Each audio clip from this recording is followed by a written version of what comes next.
Hola, buenos días. Bueno, gracias a todos por venir a la charla de hoy. Gracias a los que habéis venido presencialmente al CIBA y a los que os habéis conectado online, pues igualmente. Mi nombre es Elena Portero, trabajo en la unidad de proyectos del Instituto Aragonés de Ciencias de la Salud. Hay otros compañeros de la unidad de proyectos en la sala. Cristina, hola, Juan, Isabel, aquí ayudando a que todo salga bien. Eh, Hoy estamos en una nueva charla del ciclo Horizonte Europa a tu alcance, que podéis ver ahí en la diapositiva las charlas que tiene el ciclo. Hoy estamos en la cuarta, después de un pequeño paréntesis en el verano, y ahí os hemos puesto la fecha de las siguientes que ya tenemos confirmada la fecha con los ponentes. La charla de hoy, como las anteriores, se graba. Entonces, pues los que estéis online y no, pues bueno, que sepáis que se va a grabar. Creo que aquí no se ve los asistentes, no pasa nada en la grabación. Y después lo que hacemos es que colgamos todas las grabaciones de las charlas en nuestra página web para que las podáis ver. Y con esta pues también lo haremos. La charla de hoy a mí me parece súper interesante, el modelo LAMSAM, porque es un modelo que la Comisión empezó a implantar como un piloto en los 3 últimos años de Horizonte 2020 y como se quedó satisfecha con los resultados, pues ha incrementado mucho el uso de este instrumento en distintos pilares y en distintas partes de programa marco. De hecho, el 3 de septiembre publicó la Comisión un informe sobre cómo ha ido esa implementación del modelo LAMSAM.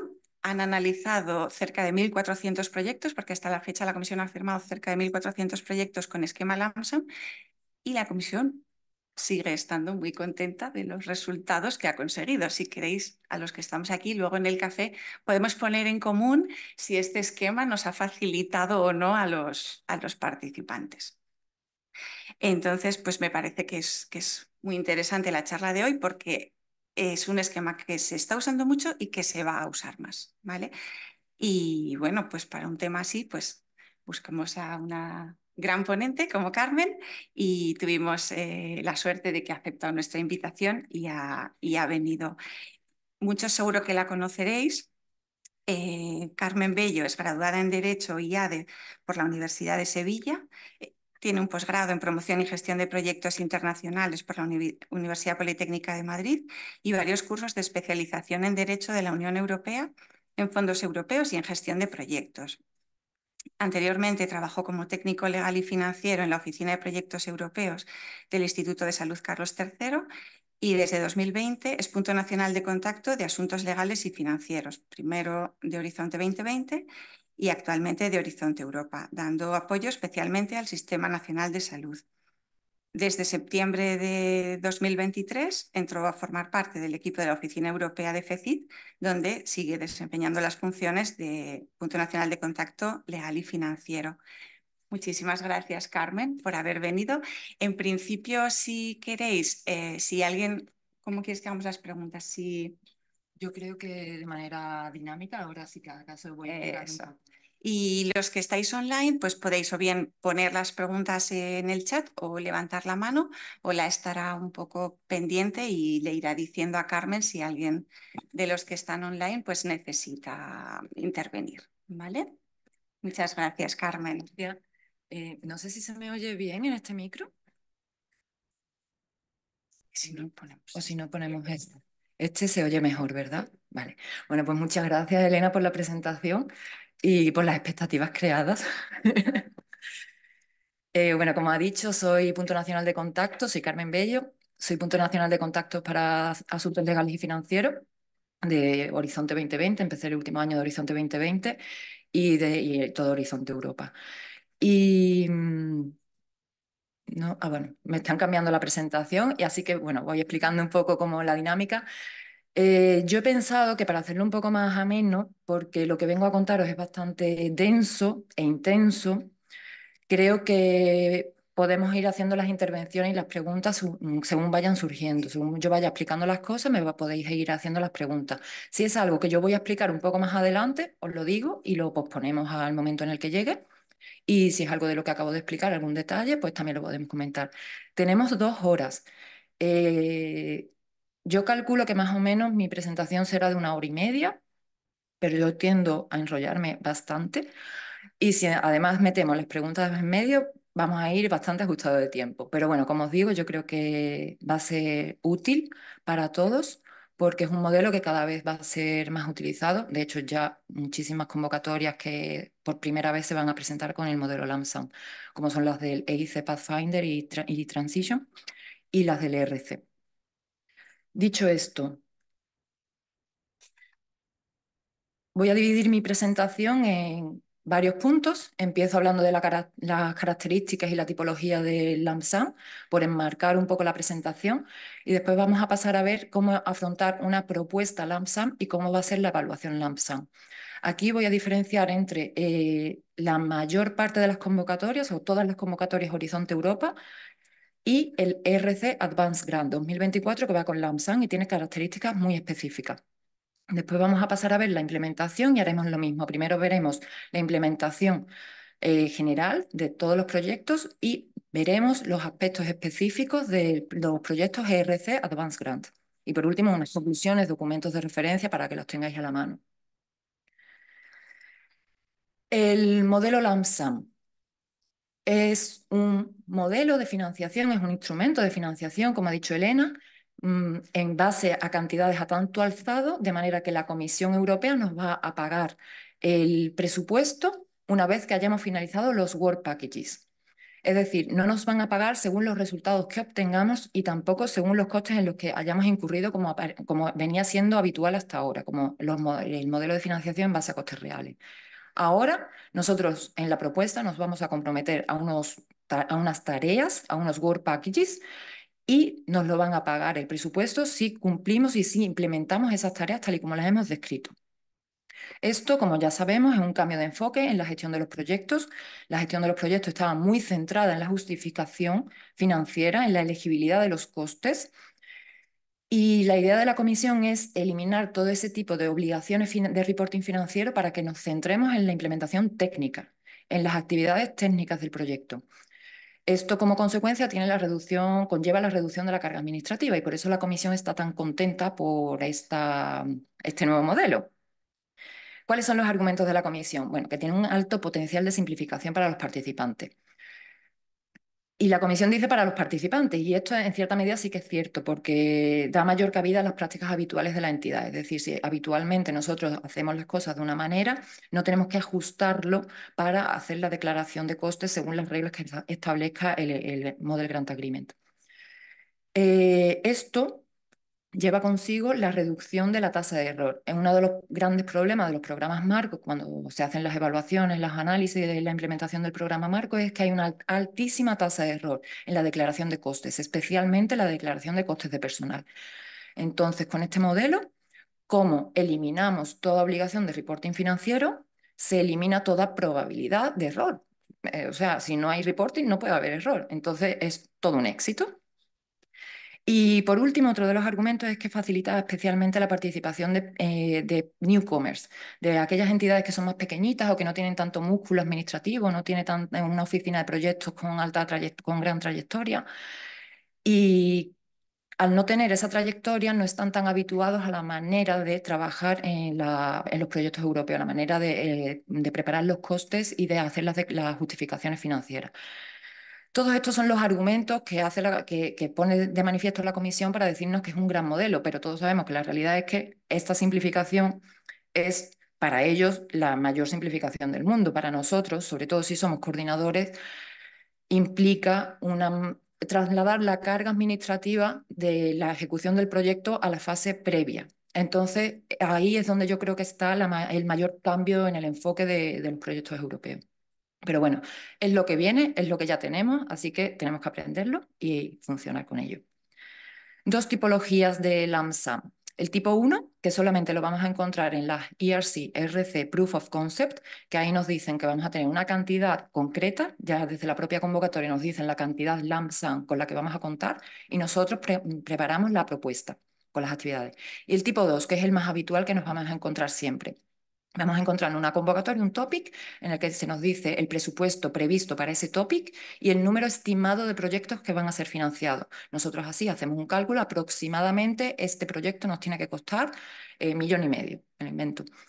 Pero es una aproximación, si al final nosotros con las tareas que proponemos nuestro proyecto es 1,400,000, no pasaría nada, no tenemos por qué llegar obligatoriamente a este cálculo, a esta estimación que hemos hecho de proyecto para ese topic. Como os decía, todas las propuestas, todos los topics que veamos van a ser tipo 2 o el 99,9% van a ser tipo 2. Así que dicho esto, habiendo enmarcado la presentación, vamos a empezar con la parte dura, que es la propuesta. Y como os decía, vamos a ver primero la parte general que va a aplicar a todas las convocatorias, excepto al Advanced Grant. Los formularios y las plantillas que vamos a utilizar. Tenemos que utilizar los formularios y las plantillas que utilizaríamos si el topic estuviera financiado con costes reales. Es decir, no hay una plantilla específica para los proyectos lump sum. La única diferencia es el cambio de número de páginas, que ya sabemos que cuando son lump sum se amplían unas 5 páginas cada propuesta, o 3 páginas en el caso de las CSAs. Cuestiones que tenemos que tener en cuenta cuando empezamos a preparar una propuesta LAMSA. El plan de trabajo. Tenemos que definir el plan de trabajo de la manera más precisa que podamos. ¿Por qué? ¿O por qué es importante esto en un proyecto LAMSA y no tanto en un proyecto a costes reales? Bueno, pues habíamos dicho que nos van a pagar en base a la ejecución del proyecto. Mientras más claramente definido tengamos las responsabilidades dentro del consorcio, quién se encarga de hacer qué, primero, más fácil de empezar a trabajar será, habrá menos hilos sueltos, menos cabos sueltos que atar una vez que empezamos a arrancar. Y llegado el momento de la justificación, será más sencillo mostrar o demostrar al Project Officer en un reporting técnico que efectivamente hemos ejecutado el proyecto de la manera en la que estaba prevista. Y también será más fácil de detectar posibles desviaciones del proyecto. Otra cuestión que también tenemos que tener en cuenta, hemos dicho que los formularios y las plantillas son los formularios estándar, pero sí que tendremos que adjuntar un cuadro presupuestario detallado. Esto es un libro Excel preparado con macros que en la sesión de hoy vamos a ir viendo pestaña por pestaña. Creo que os han pasado previamente el enlace y lo habréis descargado, así que si lo podéis tener abierto para cuando empecemos a verlo y si tenéis dudas, pues las vamos viendo sobre la marcha. Volviendo al plan de trabajo y antes de empezar con la preparación del presupuesto en el Excel. Cuando diseñamos un plan de trabajo aparece ese concepto de Work Package, que no es un concepto nuevo, que venimos trabajando con el concepto de Work Package, distribuyendo nuestras tareas en paquetes de trabajo desde tiempo A. Pero a día de hoy, con LAMSA, sí que tiene una importancia mayor, porque nos van a pagar en función de la conclusión de esos Work Packages. La Comisión Europea no nos dice qué es un Work Package, pero sí nos dice que no sería un Work Package. Y lo que nos dice es que una única actividad no sería un Work Package, una única tarea tampoco, un porcentaje de progreso en una serie de actividades y tareas tampoco es considerado un Work Package y un lapso de tiempo tampoco sería un Work Package. Por exclusión, teniendo en cuenta estas definiciones negativas, ¿qué sería un Work Package? Una definición bastante personal. Serían varias tareas, varias actividades que tienen coherencia entre sí, que tienen un inicio y un final, es decir, que comienzan y terminan de manera coherente y ocupan un lapso de tiempo, pero en ese lapso de tiempo comienzan y terminan. Como os digo, es una definición que la Comisión no nos dice exactamente qué es, pero creo que puede servirnos de orientación. ¿Y qué es lo que sí nos dice la Comisión? La regla general para plantear nuestro plan de trabajo. Y lo que nos dice es que tenemos que diseñar nuestro plan de trabajo de la misma manera que lo haríamos si el proyecto estuviera financiado a costes reales. Es decir, que no tenemos que hacer una subdivisión artificial de los paquetes de trabajo, con una única excepción, y es que los paquetes de trabajo transversales sí que los podemos subdividir en tantos reporting periods como tengamos. Y todo esto además añadiría que es importante dedicar más tiempo a pensar y repensar la distribución de las tareas en paquetes de trabajo. ¿A qué me refiero con esto? Que si tenemos una distribución de paquetes de trabajo que hubiera comenzado en el mes 5 y terminado en el mes 20, en un proyecto LAMSAN a lo mejor el reporting period lo tenemos en el mes 18. Pues habría que repensar si ese work package podemos adelantarlo un par de meses para hacerlo coincidir con la finalización del reporting period, porque si no llegaríamos al mes 18 con un paquete de trabajo casi finalizado que no nos pagarían hasta el mes 36. Entonces, eso es un esfuerzo que en un proyecto en base a costes reales no tenía tanta importancia porque nos pagaban el porcentaje que habíamos ido ejecutando de presupuesto, pero en este caso sí tenemos que hacer esa estimación de cash flow, de ingresos que vamos a ir recibiendo, teniendo en cuenta la prefinanciación que recibimos al inicio. Bueno, esto es un ejemplo de posible subdivisión de los paquetes de trabajo transversales en diferentes reporting periods. Deciros que es una opción, no es obligatorio. Antes lo comentábamos, antes de empezar lo comentábamos. Nos dan la opción para subdividir esos paquetes que habitualmente empiezan en el mes 1 y terminan en el último mes del proyecto, para garantizar que tenemos un cash flow, una fuente de ingresos más o menos regular a lo largo del proyecto. Pero si nuestra estimación es que con la prefinanciación ya es suficientemente elevada como para no necesitar subdividir y tener más paquetes de trabajo, no es necesario, ¿vale? Esto también es importante que lo tengáis en cuenta, que es una opción, no es una obligación. Y por supuesto, si lo subdividís, no es necesario repetir la misma explicación en todos los paquetes de trabajo, porque eso ocupa espacio en una propuesta de poquitas páginas. Y ya entraríamos a ver el cuadro presupuestario detallado. Como presentación a este Excel es un Excel preparado con macros. Importante, existe una plantilla que es el enlace que os han pasado, pero importante cuando vayáis a preparar una propuesta para un topic concreto, descargaos el template de la propia convocatoria. Suele ser el mismo y no suele haber modificaciones, pero si hubiera una pequeña modificación estaríais usando el template incorrecto y entonces eso ya afectaría la evaluación. Este, en cambio, lo podemos usar para ir familiarizándonos con él. Importante también, es un Excel preparado con macros y en muchas entidades los Excel con macros están capados por temas de seguridad porque son habitualmente los que se utilizan para introducir virus. Si es nuestro caso, por ejemplo, es mi caso, cuando hemos preparado una propuesta LAMSA, hay que hablar con el equipo TIC para que nos den una solución para poder utilizar los macros o bien que justo ese documento nos los desbloqueen para poder introducir los datos. Después veremos curiosidades de esto de los macros. Y bueno, se incluyen estimaciones. También es importante que tengamos en cuenta que seguimos estando en fase de propuesta y que lo que nos van a pedir son estimaciones que tienen que ser razonables y adecuadas y siempre basadas en los costes reales de nuestra entidad, pero no tienen por qué ser exactamente los costes reales, son siempre estimaciones, en línea con nuestras prácticas habituales y, por supuesto, con las actividades que vamos a desarrollar. Y otro apunte antes de entrar a ver pestaña por pestaña. La herramienta Horizon Dashboard para costes de personal que ha habilitado la Comisión Europea. Es una base de datos donde podemos identificar el coste medio de Person Month por país y tipo de entidad. Aquí os he puesto los pantallazos de España.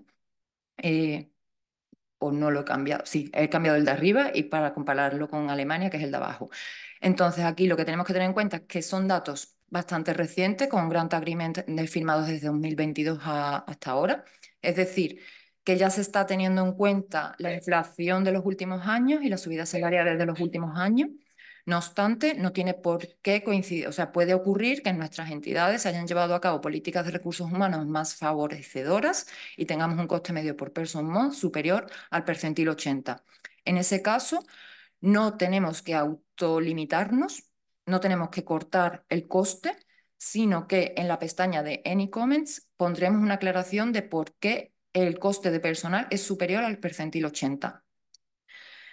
Esto puede ser por varios motivos. Puede ser bien por esto que os comento de una política de recursos humanos que haya llevado a cabo mejoras salariales para la plantilla O puede ser que por las características de las actividades sea necesaria una mayor especialización que conlleva un puesto más específico con un coste, un sueldo más alto. Entonces, todo este tipo de detalles hay que incluirlo en la pestaña de Any Comments para que le sirva al evaluador para entender nuestra propuesta y que está bien planteado el presupuesto, que sigue siendo adecuado, aunque parezca a priori excesivo. Entonces empezamos a ver, antes de empezar, ¿dudas hasta aquí? ¿Suele ser lo habitual? Sí.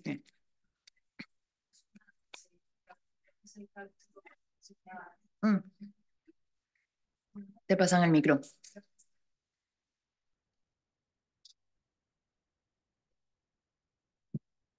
Hola, Ujú. ¿ahora funciona? Eh, Relaciona los costes de personal, cuando dices que hay que compararlo con los percentiles, se supone que tú haces tu cálculo de todas tus categorías de gente que va a participar y es ese promedio el que tienes que medir, porque la duda es si vamos por categoría o por promedio. Entonces, quizás para más adelante cuando expliques ahora los costes de personal. Te lo puedo contestar ya porque la respuesta es que no hay una respuesta clara por parte de la comisión. Bien. Efectivamente, no lo he comentado, pero uno de los problemas es que el dashboard lo que te muestra es el coste medio por tipo de entidad y país. Y los datos de personal hay que meterlos por categoría.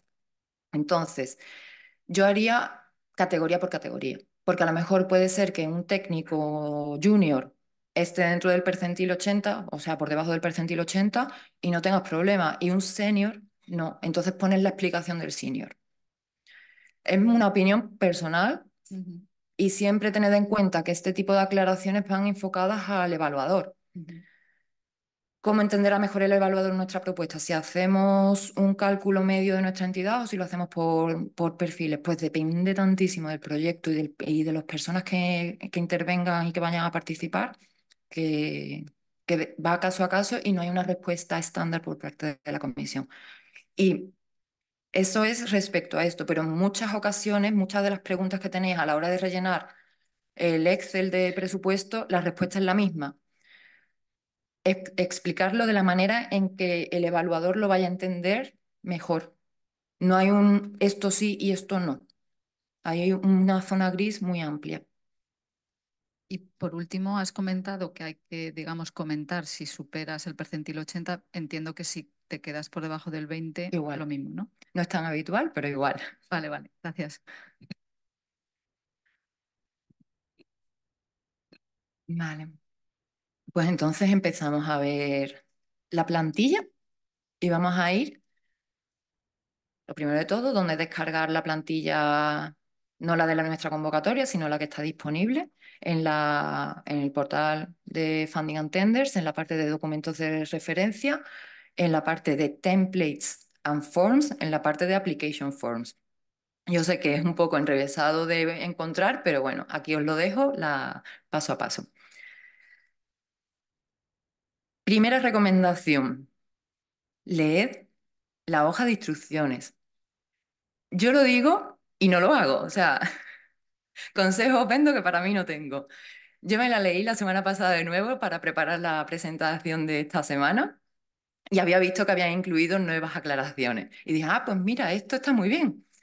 Entonces, leed la primera pestaña, que es la de instrucciones, porque han incluido muchísimas cuestiones que antes nos lo habéis preguntado a nosotros hemos elevado la consulta a la comisión y en las reuniones que tenemos siempre somos muy pesados los NCP para decirle a la comisión que pongan guías más claras sobre cómo hacer las cosas. Entonces vamos a utilizar las guías que nos facilitan, ya que ellos son tan amables de proporcionárnoslas.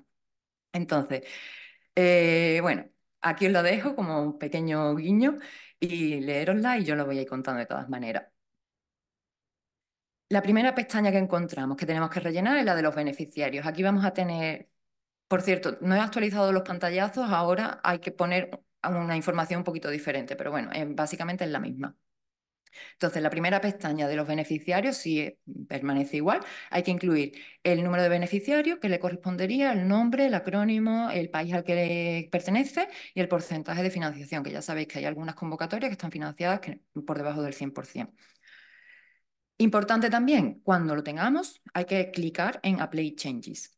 Y además, doble clic. Si le das una vez, no funciona. Son como cosas que yo las voy contando y si me enrollo demasiado, pues me decís corte y acelero. Importante aquí a tener en cuenta. Si cambiamos el orden de los beneficiarios en la propuesta en la parte B, aquí también lo tendríamos que cambiar. Y aquí no se puede reordenar. Es decir, si lo cambiamos de orden, porque hayamos hecho un primer orden aleatorio y después lo queramos ordenar por coordinador, líderes de paquete de trabajo, por orden alfabético del socio, por orden alfabético del país, me da igual. Si hacemos una reorganización en los socios, aquí también hay que reflejarlo. Recomendación general para esto y para la preparación de un proyecto LAMSAM. Trabajar con macros no es tan cómodo. O sea, está bien porque aplica los cambios directamente, pero para hacer algunos cambios es un poquito limitado. Experiencia personal ha sido trabajar con un Excel normal y corriente que hemos compartido entre todos los socios, en el que hemos ido introduciendo los cambios y una vez cerrado y acordado el presupuesto, volcar la información en el Excel con macros. No subestimar el tiempo necesario para volcar la información, por favor. Dedicad o reservad al menos 2 días para hacerlo. 2 días mínimo, porque cualquier mínimo error que cometamos hay que borrar y volver a empezar. Partes buenas que ha incluido en esta nueva plantilla que está disponible. Hay algunas pestañas que cuando las eliminamos se quedan como un backlog que se puede recuperar, pero no todas. Eso os aparece también explicado en la hoja de las instrucciones.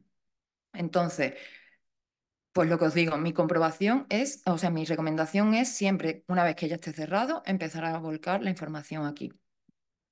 Segunda hoja que tenemos que rellenar, la de los paquetes de trabajo. Aquí ocurre lo mismo, si ponemos los paquetes de trabajo en un orden concreto en la propuesta, aquí tienen que reflejar el mismo orden. Así que si, por ejemplo, empezamos pensando que los paquetes de gestión van a ser el 1 y después va a ser el 1, el 2 y el 3 porque lo vamos a subdividir, pues tenemos que pasar el 2 ahora va a ser el 4, el 3 va a ser el 5, etcétera. Tenemos que borrar y volver a introducir toda la información. Así que mejor cerrar cuanto antes la propuesta y después volcar la información. Una vez que hemos tenido estas 2 primeras pestañas rellenas, veremos que se nos han creado tantas pestañas como beneficiarios hayamos incluido en el Excel. Y dentro de la hoja individual de cada beneficiario va a haber tantas tablas como paquetes de trabajo hayamos incluido. Si alguno de los beneficiarios además lleva una Affiliate Identity, aparecerán columnas para rellenar la información de esas Affiliate Identities. Es decir, en un proyecto relativamente pequeño de 10 paquetes de trabajo, de 10 socios y 5 paquetes de trabajo, tenemos mínimo 50 tablas, más las tablas resumen de cada socio, más las tablas resúmenes del proyecto en sí. Es decir, un proyecto muy sencillo, muy pequeñito, podemos tener cerca de 80 o 90 tablas. Que además sería recomendable comprobar que todo está correcto, o sea, que hay que rellenar esa información y hay que comprobar que todo está correcto antes de adjuntarlo a la propuesta. Por eso os digo que no subestiméis el tiempo que hay que dedicar a rellenar este Excel, porque al menos 2 jornadas laborales extensas harán falta. ¿Qué más os cuento de aquí? Bueno, paso para adelante. Las hojas individuales de las Affiliate Identities que aparecen en las columnas laterales que yo os lo he contado. Y vamos a ir viendo la tabla que correspondería a uno de los Work Packages, el Work Package 1, aparecen todas las categorías de costes que existen en un proyecto Horizonte Europa. Y toda esa información tenemos que ir detallándola paquete de trabajo por paquete de trabajo y socio por socio. Entonces vamos a ir viéndola parte por parte. Y lo mismo aquí, si tenéis dudas o si online van surgiendo dudas, pues me vais parando. Empezando con los costes de personal, que es lo que preguntaba antes. Como veis, aquí nos piden los costes de personal por Categorías, nos piden categoría senior, categoría junior, categoría personal técnico, personal administrativo u otra categoría. Aquí lo que tendremos que, bueno, después también tenemos las natural persons con contrato directo, seconded persons o los propietarios de pyme o personas naturales. Habitualmente rellenamos a uno, pero bueno, sé que en el sector salud también es muy habitual el A3. En este caso, tendremos que incluir el número de ítems y el coste por ítem, en este y en todos los casos. En el caso de costes de personal, un ítem corresponde a un person month, es decir, vamos a incluir tantos ítems como el número de person month tenga asignado cada categoría de personal y el coste medio por categoría. Preguntas habituales que nos han ido planteando a nosotros los otros participantes o que han compartido otros NCP. ¿Sería posible que un mismo socio tuviera un coste de personal senior diferente en dos paquetes de trabajo? Muy bien. Efectivamente, la respuesta es sí, sería posible, porque puede que sean personas diferentes las que participan en un paquete de trabajo y otro, y en ese caso, como no va a coincidir, para hacérselo ver al evaluador, lo pondremos en la pestaña de Any Comments. ¿Sería posible que bueno, yo creo que respecto al personal, no sé si se os ocurre otra posibilidad, porque la que estoy pensando ahora, sí. Exacto, eso. Esa es la otra posibilidad, efectivamente, gracias. Si tuviéramos dos personas senior con coste diferente, lo que tendríamos que hacer es la media, ¿vale? Y explicar también que, bueno, que participan dos personas. Bueno, yo ahí no sé hasta qué punto sería necesario explicarlo. Si lo veis necesario, sí, y si no, si queda claro y no afecta en exceso, o sea, hablando de lo que preguntabas antes, puede que uno sí supere el percentil 80, pero después la media se quede por debajo, entonces a lo mejor no es necesario. Y otra tercera cuestión también respecto a los costes de personal, sí que es cierto que el dashboard está con datos de 2022 en adelante, pero, pero eso que puede que nuestro coste pues sea superior, como ya hemos dicho. Vale, siguiente categoría. Las subcontrataciones. Aquí solamente aparece una línea. Entonces, si hay un socio que tiene varias subcontrataciones en el mismo paquete de trabajo, habrá que incluir como ítems el número de tareas que van a ser subcontratadas y como coste de esas subcontrataciones la media. Y después no olvidéis que si hay subcontrataciones hay que rellenar la tabla de la sección 3 de la parte B de la propuesta, la tabla correspondiente. Purchase cost. Aquí también aparece desglosado por las diferentes subcategorías que hay dentro de los purchase. Encontramos los viajes y dietas, encontramos equipos, encontramos otros bienes, trabajo y servicios. Y dentro de incluso de equipos y otros bienes, trabajo y servicios también lo encontramos desglosado. Vamos a ir viendo uno a uno, ¿vale? En general os cuento que si aquí aplica lo mismo, si el sumatorio de los purchase supera el 15% de los costes de personal, hay que rellenar la tabla de la sección 3, la 3.1H de la parte B de la propuesta. Viajes y dietas. Aquí tendremos que indicar el número de ítems, tantos viajes como estén previstos dentro de ese paquete de trabajo. Pero yo creo que una cuestión importante también es definir qué es para nosotros un viaje. Me explico. ¿Sería un viaje un ida y vuelta en el día? ¿O sería un viaje un ida, noche y vuelta al día siguiente? Ese tipo de cuestiones afectan al coste unitario y es importante que pensemos a priori para presupuestar bien los viajes, porque después puede llegar el momento de ejecutar el proyecto y que nos hayamos quedado cortos. Eso también lo quería comentar respecto a los costes de personal, que si bien es cierto que son grant agreements recientes, sí podemos prever una subida salarial comedida en línea con nuestras prácticas habituales. Si habitualmente nosotros implementamos una subida interanual de un 1%, un 0,5%, sabemos que de aquí a 5 años vamos a tener una subida salarial determinada. Podemos incluir el presupuesto previendo esa subida salarial y explicándolo evidentemente Bueno, si queda por debajo del 80%, yo creo que no sería necesario. Volviendo aquí al tema de los viajes, pues igual, también tenemos que hacer la estimación de manera que después a la hora de ejecutar el proyecto sea viable. Es decir, que no nos veamos muy limitados en los recursos, porque si después encontramos una situación en la que los precios suben disparatadamente, el presupuesto no va a variar. Vamos a contar con el mismo presupuesto que tendremos que reasignarlo de la mejor manera posible. Preguntas habituales aquí. ¿Sería posible que un mismo socio tenga un coste de viaje diferente para cada paquete de trabajo? Sí, sería posible, porque a lo mejor en un paquete de trabajo los viajes previstos son en tren, una ida y vuelta en el día, y en otro paquete de trabajo lo que tenemos previsto es un Zaragoza-Bruselas, que creo que no hay vuelo directo y hay que pasar por Madrid y hay que hacer noche en Bruselas.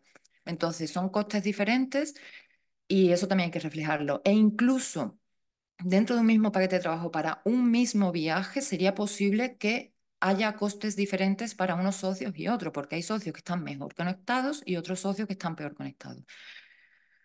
Todo esto es para que siempre con vistas al evaluador, que entienda bien nuestro presupuesto y cómo lo tenemos planteado.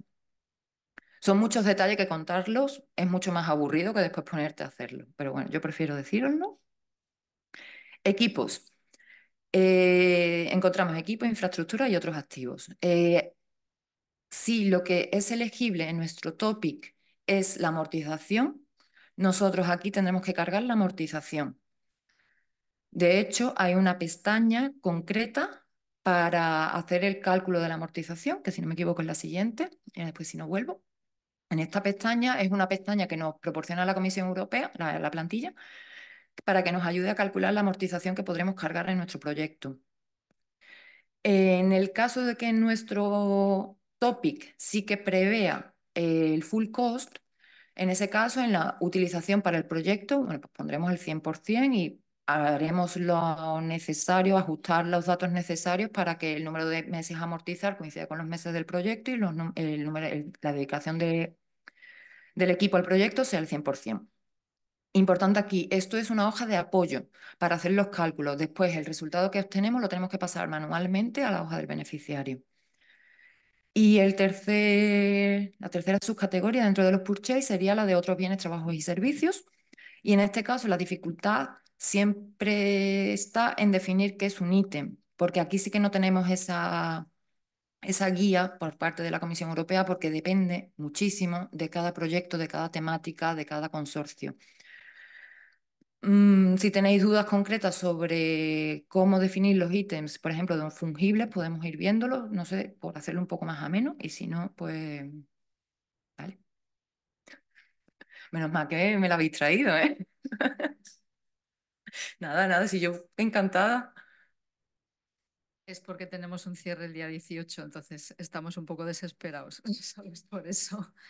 En el tema del personal, perdona, de los equipos, comentas que solo, esto quizás se sale del AMSAM, pero comentas que solo se pueden usar ¿cómo lo has llamado? Full cost. El full cost, cuando lo indica el topic. Eso es así Sí, general para todo. para O sea, todo. no es cuestión de las prácticas internas de cada institución, No, ¿verdad?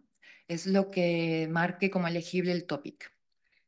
Vale, y si no hace referencia, entendemos que es Si no hay amortización. referencia concreta, aplica amortización. Vale, gracias.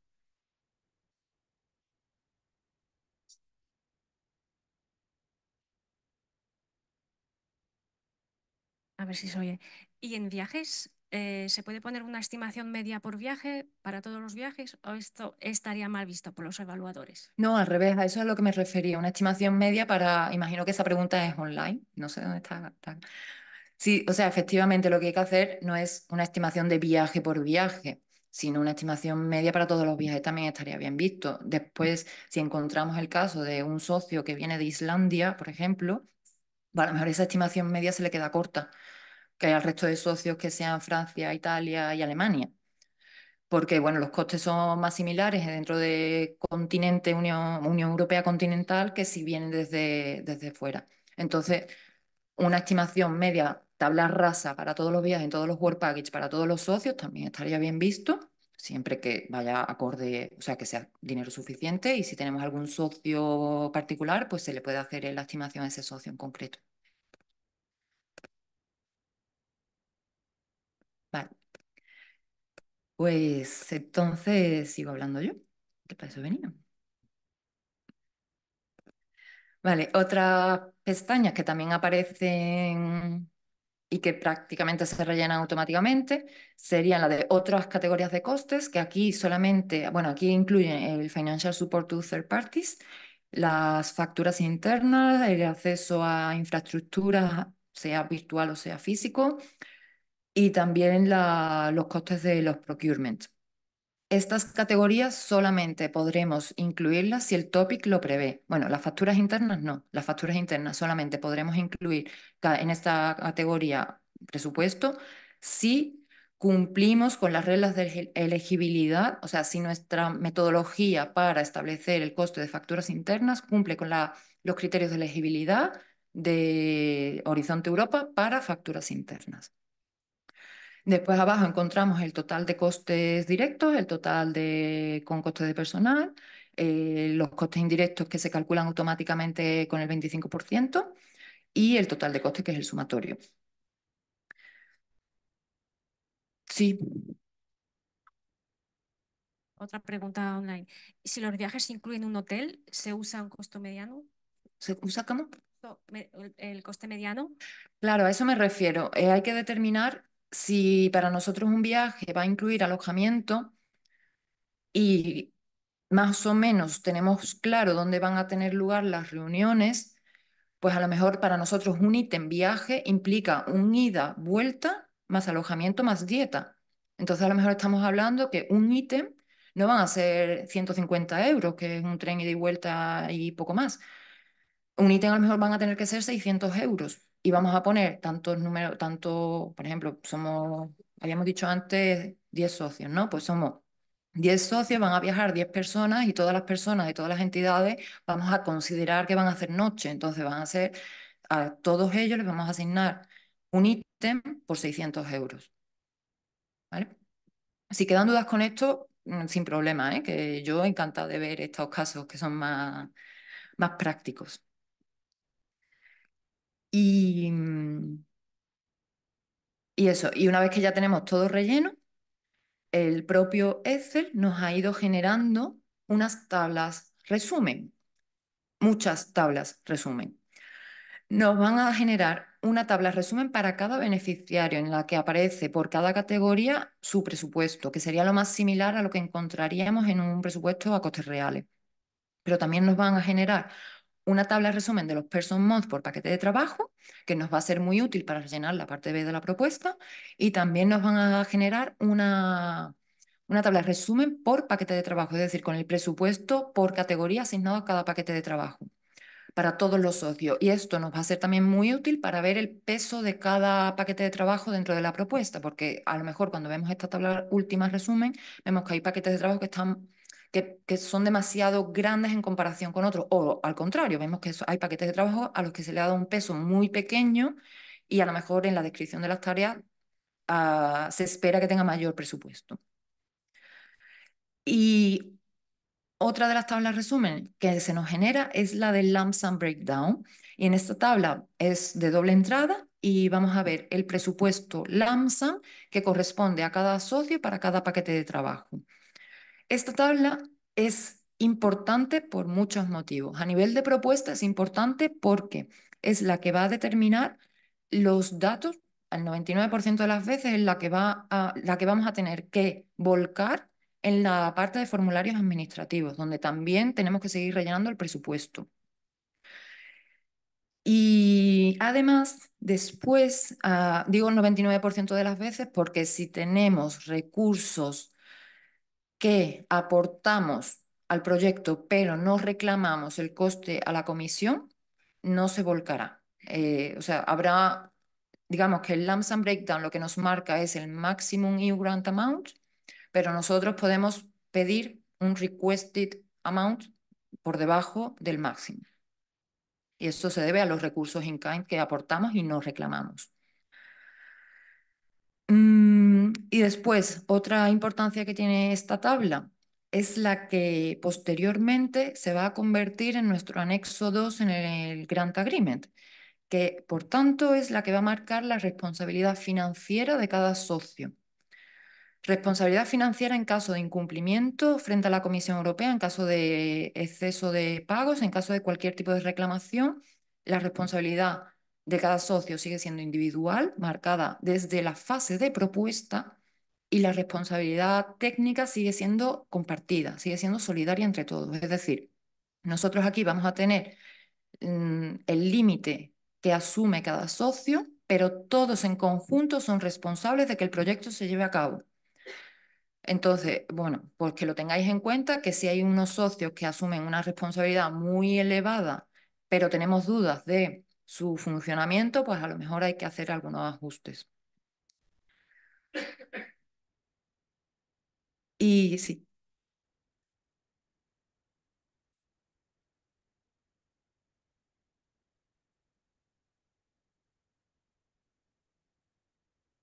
Pregunta en relación a lo que has comentado de que se disponga de fondos adicionales o en nuestro caso de que haya asociados ¿vale? que no pueden reclamar financiación de la Comisión Europea, pero que nos interesa de alguna manera indicarlo porque van a tener personas MES, van a tener responsabilidades. Entonces, entiendo que ahí el único sitio sería en la parte B. ¿O podemos incluir algún comentario en la hojita de comentarios adicionales? Hay que diferenciar dos casos. Ujú, En el caso de que sean socios beneficiarios que van a aportar recursos sin que nos reclaman, ujú. en ese caso sí hay que, si lo queréis así, hay que reflejarlos en el presupuesto, en la tabla Excel, O sea, lo incluimos como si fuera la estimación global, ¿no? efectivamente. Vale.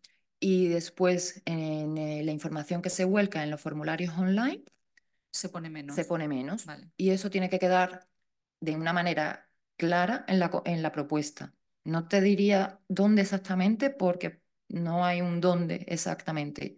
Mi opinión es que en la parte 3 donde se explica el consorcio y las capacidades. Pero si cuadra mejor explicarlo en otro sitio, perfecto.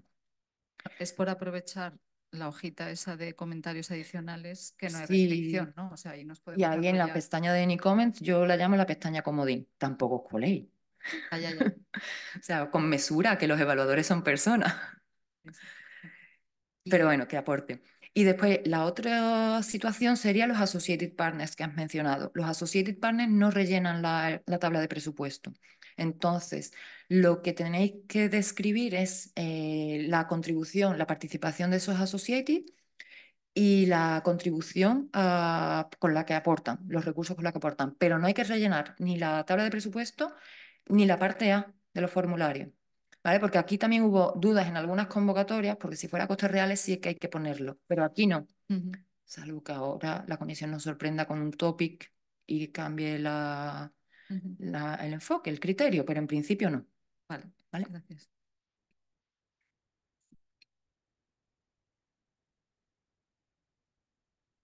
Y ya para terminar con esta parte de cómo rellenar la plantilla Excel, una vez que tengamos toda la información en nuestra plantilla, esté todo correcto, tenemos que adjuntarlo a la propuesta. Y aquí es donde digo yo que viene la curiosidad, que la comisión nos manda una plantilla con macros, pero después nosotros no podemos adjuntar una plantilla con macros porque claro, los macros pueden meter virus, entonces no se arriesgan. Entonces, tenemos que guardarlo como una Excel normal, lo convertimos, eliminamos todos los macros, lo guardamos como XLSX o XLS, lo convertimos a PDF y una vez que lo tenemos en PDF lo subimos adjuntándolo a la propuesta que estamos preparando. Así que igualmente son detalles sin mayor importancia, pero que cuando llegas el último día a 2 horas del cierre entras en pánico absoluto y bueno, que yo os lo cuento y ahí queda. Y bueno, para terminar con esta parte de las propuestas que van con tipología 1, la evaluación, pues este es el que hemos estado viendo, también forma parte de la evaluación, va a ser valorado por los evaluadores bajo el criterio de implementación, que lo que van a tener en cuenta es si el plan de trabajo es adecuado, el presupuesto es proporcionado, si las estimaciones son correctas, bueno, no correctas en el sentido de esto está bien, eso está mal, sino que si son adecuadas o si parece que son en línea con costes habituales para un concepto concreto. Si lo que encuentras son deficiencias significativas a la hora de plantear el presupuesto o el plan de trabajo, eso les permite poner una puntuación baja en el criterio de implementación. Si lo que encuentran son correcciones menores, errores que salta a la vista, que no es, o sea, que es un error de haber tecleado, por ejemplo, las cantidades, eso en principio no debe afectar a la puntuación. Eso simplemente ellos incluirán una recomendación en el ESR para que esos errores que han sido detectados se corrijan durante la fase de preparación del Grant Agreement. Y con esto habríamos terminado las propuestas para las convocatorias con LAMSA. ¿Y cómo lo hacemos en el ERC Advanced Grant? Pues es diferente. Es un poco diferente, el ERC tiene una idiosincrasia un tanto diferente y la mantiene. Entonces, han adoptado el modelo LAMSAM casi al 90%, pero sí hay algunos detalles que tenemos que tener en cuenta.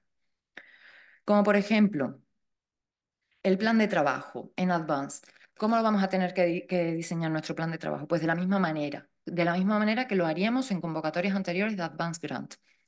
Es decir, el IP va a plantear su trabajo con total libertad. Y esto es muy importante. Sí que es cierto que nos van a seguir pagando a paquete de trabajo completado. Y aquí, que no lleva error mi acento sevillano, hablo en singular, paquete de trabajo completado. Porque el ERC ha adaptado esa regla, pero ha determinado que un proyecto ERC es un Work Package. O sea, solamente en un proyecto ERC solamente vamos a encontrar un Work Package. Sí, cuéntame. Espera, que te mandan el micro.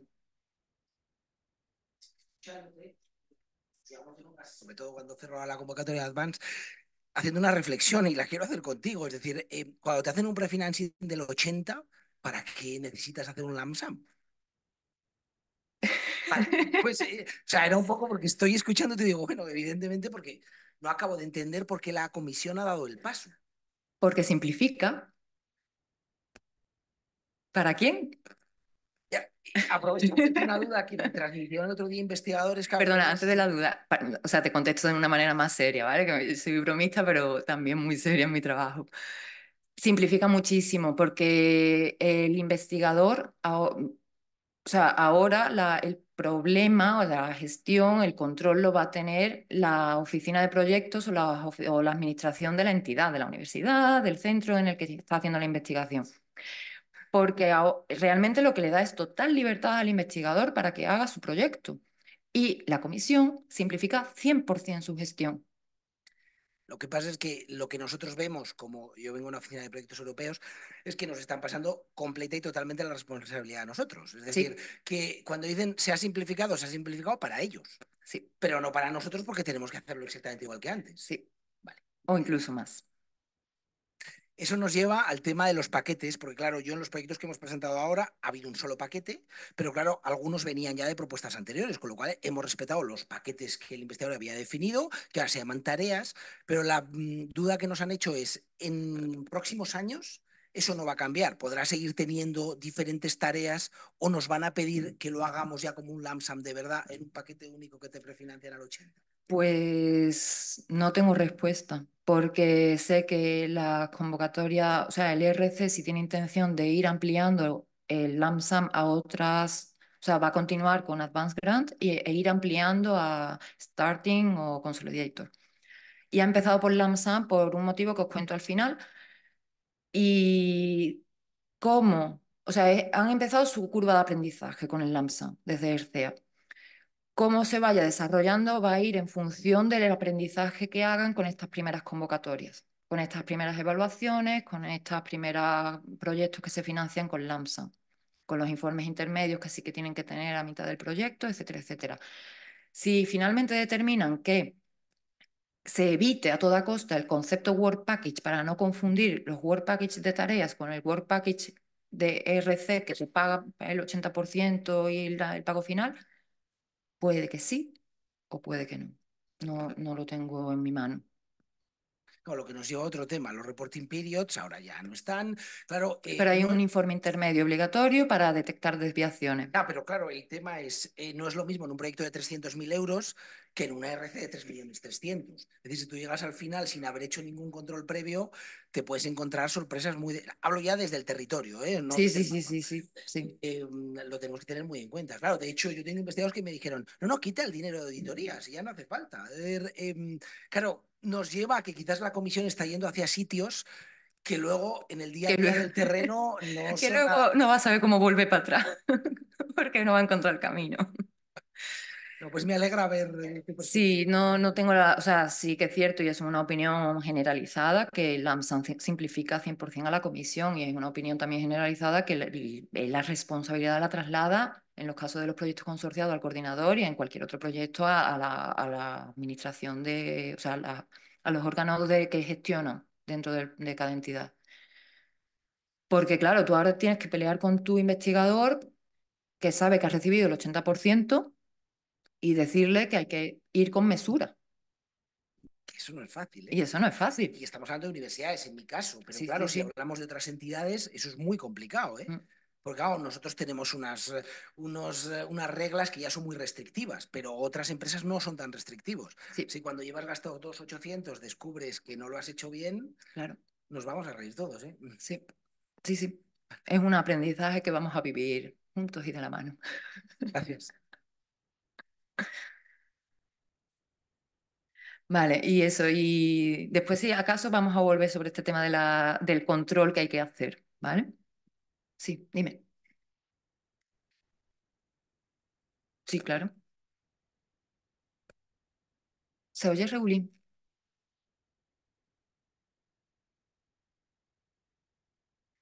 ¿No? No, pero yo te oigo y la puedo repetir, creo. Bueno, hola, ahora sí. Eh, Cerca del tema, es una pregunta online, te la leo porque es larga.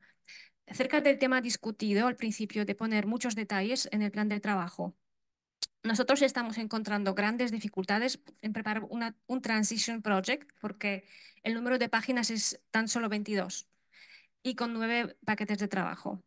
Si se ponen muchos detalles, quedan 10 páginas de descripciones de work packages. Y luego nos dicen que falta detalle en las otras partes.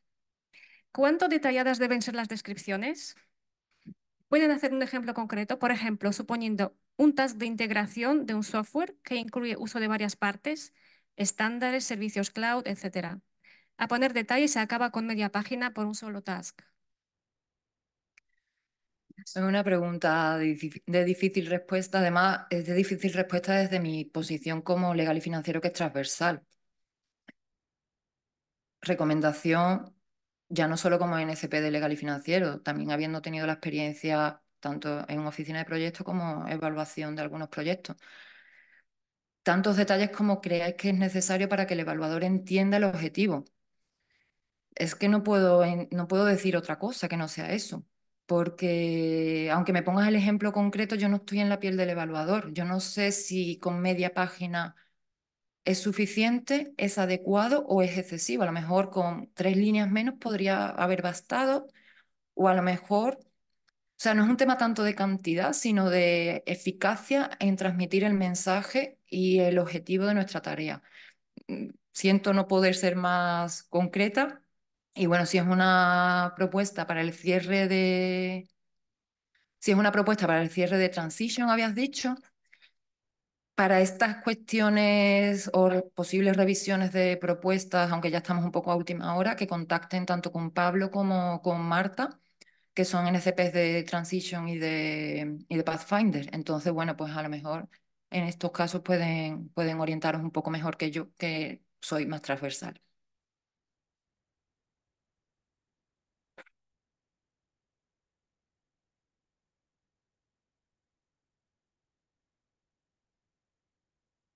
No sé si funciona. Sí, Sí. funciona. Sí, bueno, Carmen, muchas gracias como siempre, por por la presentación, que ya nos conocemos y sabía que sería un éxito. Estamos teniendo el éxito. Soy Juan Riese y aquí de la Oficina de Proyectos Europeos del IACS.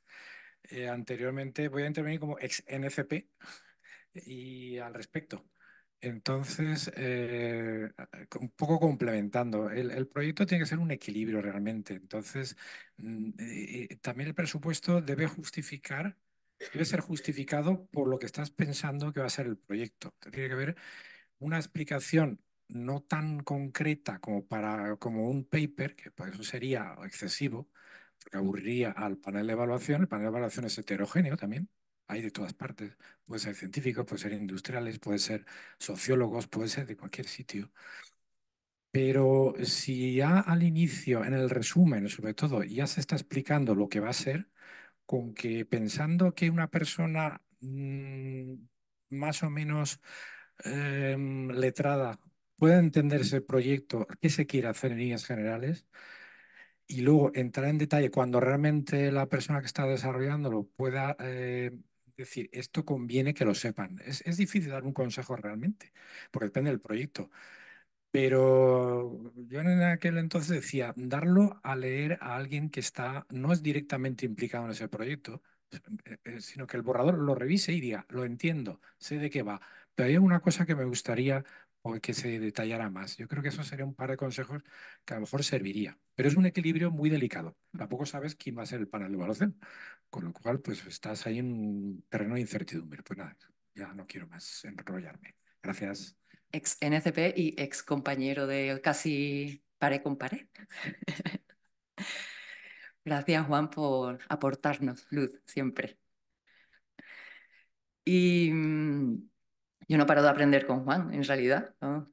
Lo hice en su momento y sigo haciéndolo. Y, y bueno, por continuar, no sé si hay alguna duda más online o en la sala. Y si no, pues continúo con el RC. Y bueno, eso, que tengamos en cuenta que a mitad del proyecto sí que es obligatorio un midterm, o sea, un report científico para evaluar el progreso del proyecto y posibles desviaciones. Eso nos quita que en el día a día sigamos en contacto, o sea, estemos en contacto con el project officer si detectamos algún tipo de desviación o la prevemos. Y esto tiene importancia además de cara al pago final. Vale. Novedades que encontramos en la propuesta para un RC Advance. Tenemos que incluir en los formularios online el presupuesto detallado y han incluido columnas para indicar los person months. Aquí la característica o la peculiaridad es que indicamos el número de person months y el coste total. Y automáticamente el formulario nos calcula el coste medio de person month, que es diferente a como lo veníamos haciendo en las otras convocatorias. Y después el resto de categorías igual, nos aparecen de manera desglosada y lo vamos a incluir. Más cambios en el formulario online. En la sección de descripción de los recursos, anteriormente teníamos un cuadro totalmente vacío con un límite de 8.000 caracteres. Ahora lo han subdividido en diferentes secciones, en 6 secciones, y nos han puesto un límite de caracteres por cada una de esas secciones, ampliándolo a 10.000 en total, incluyendo espacios en blanco. Y más peculiaridades del RC. Sobre coste de personal, decíamos que aquí vamos a tener que incluir el coste, el número de person month y el coste total de la persona. Y se nos calcula automáticamente el coste por person month, el coste medio. Para el RC tampoco vamos a utilizar el mismo Personnel Dashboard. Hay uno específico que lo ha creado ERCEA, que se accede desde la página de ERCEA y que refleja costes solo de proyectos ERC previos, de 2018 en adelante. Es más, para la categoría de los IPs, solamente reflejan costes de Grant Agreement de Advance Grant, para que no nos lleve a error o nos lleve a diferencia por incluir categorías inferiores bueno, inferiores, estamos hablando del ERC, o sea que hablar de inferiores aquí es muy relativo, pero solamente incluyen ERC de Advance Grant. Sí, dime.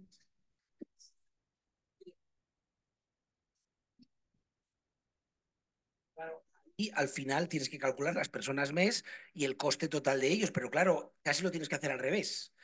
Entonces, si tú utilizas un contratado doctor o utilizas, bueno, una figura que puedas, que tiene un coste 2.500, 3.000, claro, puedes estar poniendo un catedrático también ahí, que no sea el IP, con un coste de 6.000 en person month. Claro, la variedad es tremenda y ahí sí que va en la misma categoría. Entonces, no sé si a la comisión eso le resulta excesivamente interesante. Pues no lo sé, tampoco. Vale. Si, Preparando los presupuestos, la sí, verdad. yo ahí lo que diría es incluirlo en la descripción de personal. Ya pones las personas que van a estar en el Exacto, staff, sí. porque en el contratado es menos, pero es que ahí la fluctuación puede ser tremenda, Sí, claro. sí, sí, sí. Sí, de hecho es muy curioso porque calculábamos el dinero que nos queremos gastar, las personas más que correspondían, y entonces salía el coste medio, que es el que hay que poner, que lo multiplica, entonces te sirve para comprobar que es lo mismo. Claro. Efectivamente, o sea, tú tienes que hacer el cálculo para que poner el total, que esto te lo vuelva a hacer el cálculo para atrás y compara. Te alegra ver que... Sí, sí. Sí, y además también, o sea, insisto tanto en que yo creo que sí que es útil que el RC, a ver, bueno, creo que es útil que el RC tenga su propio dashboard de costes de personal, porque los costes de personal en un RC son muy superiores a, o costes de personal, o deben ser superiores, porque al final estamos hablando de proyectos muy potentes, a un proyecto en consorcio, que también tiene muchísimo mérito, por supuesto, no se lo quito. Y aunque también personalmente creo que podrían haber unificado la página web y tener un apartado específico para, pero bueno, hay opiniones personales para todos los gustos. E igualmente, si superamos el percentil 80, también tenemos que justificarlo en, no puedo señalar, perdón, bueno, en la descripción de recursos. Y bueno, aquí os he incluido un pantallazo de lo que sería el coste de personal para los PI en España y para que lo tengáis como referencia. El percentil 80 estamos hablando de 10.000 euros al mes, incluyendo costes salariales, entonces bueno, que sepáis que también anda ahí. Y, y esto, una comparativa entre lo que sería el coste de los IPs, arriba un poco al fondo, y abajo sin filtrar por categoría de personal, que veis que también varía un poco.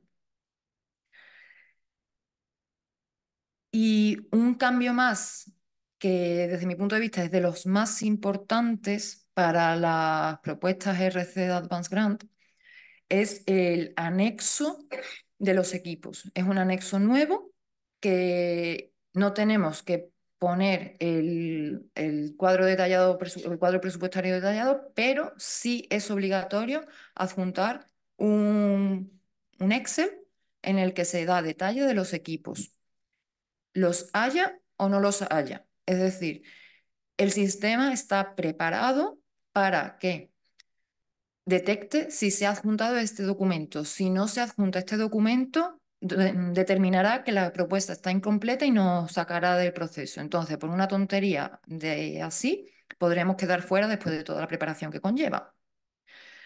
Importante, igual que comentábamos antes, si las reglas generales, que lo que es elegible es la amortización, si vamos a requerir, vamos a solicitar de manera excepcional los full cost, en ese caso tendremos también que especificar que el número de meses en los que va a ser depreciado es el número de meses del proyecto y el porcentaje de uso es el 100% al proyecto, de manera que el coste aparezca como el que corresponde.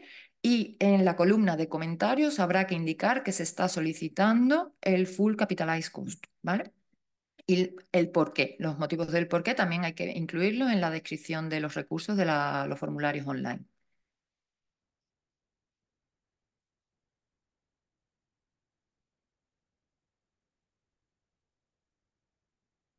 Vale, lo que ocurre que, a ver, normalmente un equipo, bueno, equipo científico se amortiza 5 años y aquí tenemos proyectos de 5 años. Entonces, yo puedo aplicar la norma de depreciación, pero cargar el 100% del coste al proyecto. Si lo voy a usar al 100% durante toda la vida del proyecto y consigo tener la factura a día 1 de proyecto, entonces, a priori en propuesta solemos incluirlo así. Entonces, claro, en ese caso dices, tengo que justificar, o sea, no me estoy acogiendo a la excepción, sino que estoy haciendo mi cálculo de depreciación Sí. de acuerdo a lo que luego, si no llegamos y tenemos que que complementar con dinero propio se hará, pero a nivel de propuesta entiendo que no hay ningún problema. No, en principio yo no veo problema. El problema vendría si el número de años en los que se deprecie ese bien es superior o no se prevé en la descripción del proyecto, estás previendo que la compra de ese equipo va a ser a mitad del proyecto, no desde el principio. Porque además puede ser un proyecto que tú hayas comprado, una vez que tú recibes el SR, tú puedes iniciar el trámite.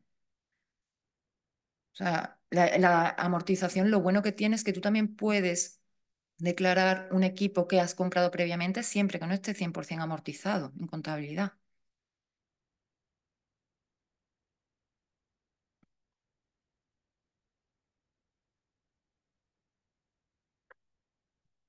Una pequeña duda operativa de terreno. En una de las propuestas que presentamos había 15 equipos que eran iguales. Entonces el investigador me rellenó la Excel con 15 líneas seguidas. Es decir, yo lo comprimí en una, porque no era cuestión de poner 15, pero la pregunta es, ¿se puede ir por categoría, no por tipo de equipo? Digo, Pues yo creo que no hay cuando es una absolutamente respuesta a similar. esto sí y esto no. No, no tengo un No, ejemplo lo digo más que otra cosa conmigo. por lógica, porque yo vi un chorreo allí de líneas y dije, el evaluador se va a aburrir. Entonces, en la explicación pusimos 15 equipos similares, pero claro, porque el investigador, esta es una nueva Excel y les ha sonado a chino. Entonces, a la hora de cuando se han puesto a rellenarla, tenían muchas dudas. No, y además también te digo, desde el punto de vista de oficina, también yo siempre he agradecido que me den cuanto más detalle mejor, que yo ya recorto. Pero si tú me das muy poco detalle y después yo tengo que estar preguntándote a cada 2 pasos que doy, pero eso ya es manera de funcionar de cada uno. Y yo estoy de acuerdo contigo, ese recorte o esa aglomeración de datos para que el evaluador no se aburra en última instancia. Sobre todo porque, claro, no solamente está aquí, también luego hay que, en el resumen que nos has puesto de los puntos, tú tienes que hablar de los equipos, pero aquí no hablas de los equipos. A mí es que esta Excel me parece un poco redundante. Esta es, está previsto que el sistema lo adapten para incorporar, igual que tenemos, voy hacia atrás, ¿vale? Igual que está esta tabla donde se incluyen los datos, que también se pueda introducir los datos de los equipos. Pero ese desarrollo TIC, la comisión no lo ha podido tener listo para esta convocatoria. O sea, es una solución interina. Exactamente. Y de hecho, de ahí viene lo que sorprende, que obligatoriamente sí o sí hay que incluirlo, aunque sea cero, aunque no haya equipos. De hecho, justo antes de enviarlo, 2 o 3 días antes, una de las propuestas, o sea, la primera que enviábamos, vimos que sin eso no mandabas la propuesta. Claro. Entonces, claro, pues la pusimos en blanco y la mandamos. Claro, sí, sí, sí, así es.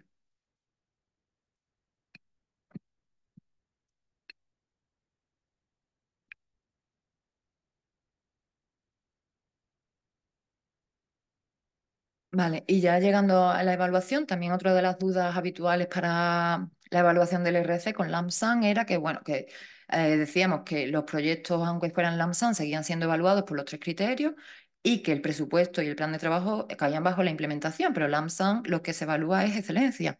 Entonces, la comisión igual nos ha dicho que el RC se va a seguir evaluando la excelencia científica del proyecto, que efectivamente, pero igual que venía ocurriendo, los evaluadores también van a valorar si el presupuesto y los recursos que hemos descrito son suficientes para llevar a cabo el proyecto que hemos planteado, pero que no hay nada diferente ni adicional. Y con esto terminaríamos la fase de propuesta, así que no sé si hay alguna duda, sobre todo viéndola ahora, pues yo creo que vamos bastante bien de tiempo. Vale, porque ya pasaríamos a la parte de implementación y, bueno, pues separar un poco, aunque están entremezclados.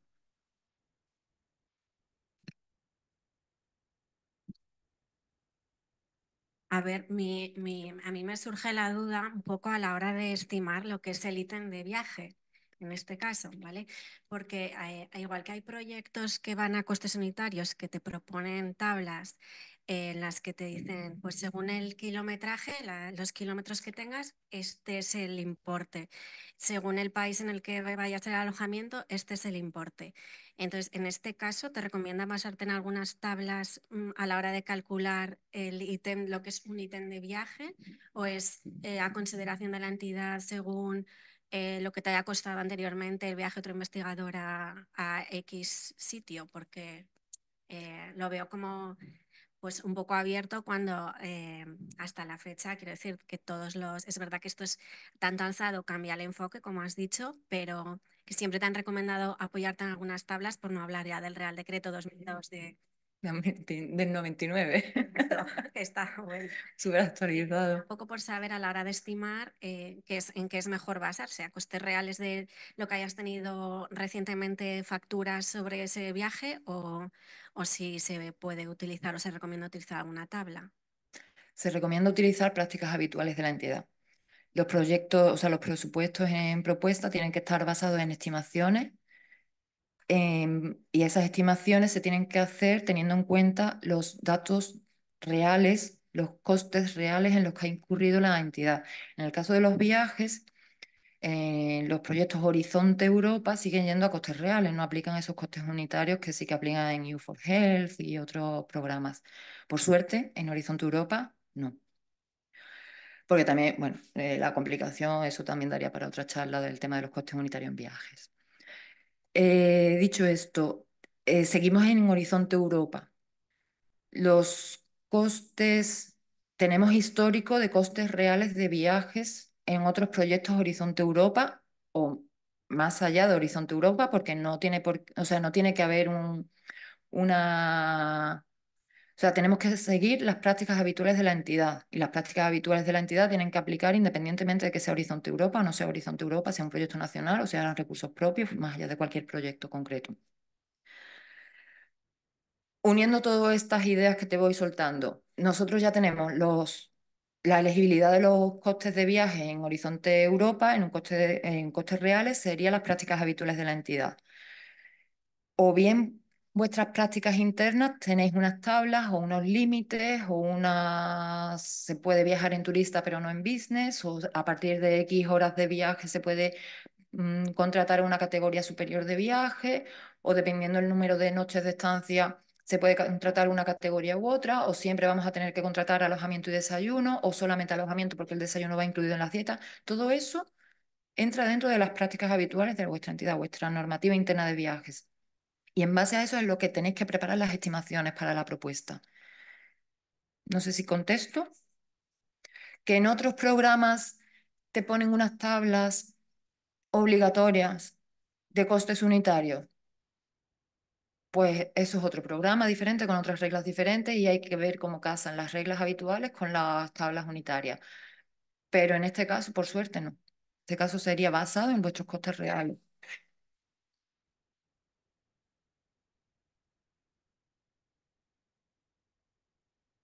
Vale, pues entonces yo creo que sigo para la implementación. Empezamos a ver la implementación de los proyectos LAMSAN e igualmente vamos a hablar de manera general de casi todos los proyectos y después vamos a ver las cositas concretas que tiene que presentar el IRC.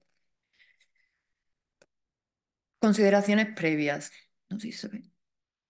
Bueno, ahí arriba lo que pone es que todo esto también aplica al... Creo que lo podemos ver. Bueno, que también aplica a... Estas consideraciones previas son para todos, ¿vale? Vamos a firmar un Grant Agreement, que es un modelo específico preparado para LAMSAN. Este presenta ciertas diferencias con el Model Grant Agreement, el General Grant Agreement. Específicamente el artículo 6, ese maravilloso artículo 6 que puede llegar a ocupar 200 páginas, no el artículo en sí, sino las anotaciones. Y en el caso del LAMSAN, pues el artículo es 4 líneas y media y bueno, no tenemos un modelo anotado, pero las anotaciones serían nada realmente, porque el artículo 6 es las reglas de elegibilidad. Como ya os avanzaba anteriormente, desde la fase de la propuesta, una de las tablas que se generan es la de LAMSAN Breakdown. Ese es el que se va a convertir en nuestro anexo 2, fijando las responsabilidades de cada uno de los socios. Una vez que firmamos nuestro Grant Agreement y ya se ha incluido el anexo 2 con las pequeñas correcciones que hayamos tenido que hacer, la comisión, su frase preferida, o al menos mi frase preferida de la comisión es: el LAMSAM es invisible, el uso del LAMSAM es invisible a ojos de la comisión. No sé, me parece muy bella, muy poética. ¿Qué nos viene a decir esto? Pues que todas esas reglas de elegibilidad las hemos tenido en cuenta para la preparación de nuestra propuesta Nuestra propuesta ha sido evaluada, hay un panel o un grupo de expertos que han determinado que ese presupuesto es adecuado y nosotros ahora vamos a ir usando ese presupuesto de la mejor manera o de la manera más conveniente. Y con esto paso, me vuelvo a poner arriba, ¿vale? Que creo que molesta menos. Con esto paso a hablaros de la regla de flexibilidad presupuestaria. La regla de la flexibilidad presupuestaria sigue presente en los proyectos LAMSAM, es decir, el consorcio, como venía diciendo en esta frase tan poética, sigue pudiendo utilizar el presupuesto de la manera que es más conveniente para la ejecución correcta del proyecto. Es decir, esto ya lo conocíamos de los proyectos en costes reales y aquí sigue aplicando lo mismo. El objetivo final es que el proyecto se ejecute de la manera en la que estaba prevista. Si para eso tenemos que hacer cambios en el presupuesto, porque hay partidas que van a ser mayores y partidas que van a ser menores, tareas que van a costar más y tareas que van a costar menos, lo podemos hacer. ¿Cuál es el matiz aquí que encontramos? Si recordáis, los proyectos a costes reales, para algunos cambios sí que es necesaria una enmienda, pero para muchísimos cambios se sigue el procedimiento simplificado de aprobación. Esto viene a ser que presentamos la justificación de los costes con los costes realmente ejecutados. Si nos lo aprueban, eso implica automáticamente una actualización de las responsabilidades que aparecían en el anexo 2. Es decir, la comisión ya ha revisado el coste de cada uno de los socios del proyecto y con esa aprobación, esos informes que mandan al coordinador, aparece el presupuesto, ¿cómo lo llaman? El porcentaje de presupuesto, el share que corresponde a cada socio. Y se redefine la responsabilidad financiera. ¿Vale? ¿Qué ocurre en LAMSAM? Que no presentamos esos costes, no presentamos esas justificaciones. Por tanto, si hay una reorganización del presupuesto y queremos ajustar esas responsabilidades financieras frente a cualquier incumplimiento, tenemos que llevar a cabo una enmienda obligatoriamente. Esto, a lo mejor cambios dentro de un propio socio de un paquete de trabajo a otro no tiene tanta implicación. O sí, porque a lo mejor un paquete de trabajo tiene más riesgo de no ser completado que otro. Pero si es de luego, si es entre dos socios y entre dos paquetes de trabajo de un socio a otro, mezclamos paquete de trabajo y socio, mi recomendación es que 100% se haga una enmienda. Siempre y cuando los paquetes de trabajo no hayan sido completados y que esté justificado en base a la ejecución técnica del proyecto, ¿vale? Calendario de pagos y de justificaciones. Pues aquí seguimos la misma regla general, se establecen tantos periodos de justificación, se establece el número de periodos de justificación en función de la duración del proyecto. Vamos a tener un pago de una prefinanciación que, como ha comentado el compañero, en muchas ocasiones es muy elevada. Después vamos a tener uno o varios pagos intermedios en función del número de reporting periods que tengamos y siempre con el límite del 90%, perdón. Y después vamos a tener el pago final, que sería ese 10% más la liberación del fondo de garantía. La prefinanciación es alta, pero no solo en LAMSAM. En todo Horizonte Europa la prefinanciación es muy alta. Han cambiado las reglas de cómo se fija la prefinanciación. Habitualmente decíamos, tenemos un proyecto de 3 periodos, de prefinanciación le corresponde un 33%, un tercio. Actualmente, si tenemos un proyecto de 3 periodos, le corresponde cerca de un 60%, porque bueno, hacen una fórmula, multiplican el 33% por 160% y ese resultado es lo que determina como prefinanciación. ¿Qué encontramos? Pues encontramos proyectos como el ERC, que es un único Work Package con un 80% de prefinanciación, proyectos como el que hemos comentado antes, con 2 periodos en los que también la prefinanciación llega al 80%, porque sería el 50% por unos 60%, o ya sobrepasa y tenemos el 80%, o el 90%, 80%. Entonces, esto no solo es por LAMSAM. En cualquier otro proyecto, el coordinador está está recibiendo una prefinanciación muchísimo más elevada y tiene que decidir si reparte esa prefinanciación completa o si va haciendo pagos poco a poco a los socios, si la va liberando poco a poco. Si ahí metemos en la ecuación que estamos hablando de un LAMSAM y que es tan importante el cumplir los Work Packages, las tareas del Work Package, pues al coordinador esto le suma mucha carga administrativa al inicio del proyecto, sobre todo a la hora de negociar el Consortium Agreement, que es donde se negocian todas estas cuestiones del calendario de pago y en función de qué se paga. Por suerte, imagino que estáis familiarizados con el grupo DESCA, que yo sepa es el único que ha preparado una plantilla para Consortium Agreement. El Consortium Agreement no es un documento en el que participe la comisión, por tanto la comisión no ha sacado ninguna plantilla, es un documento privado, un acuerdo privado entre las partes. Pero bueno, eso, el grupo DESCA sí que ha preparado una plantilla que es de bastante ayuda. Aún así, hay que negociar.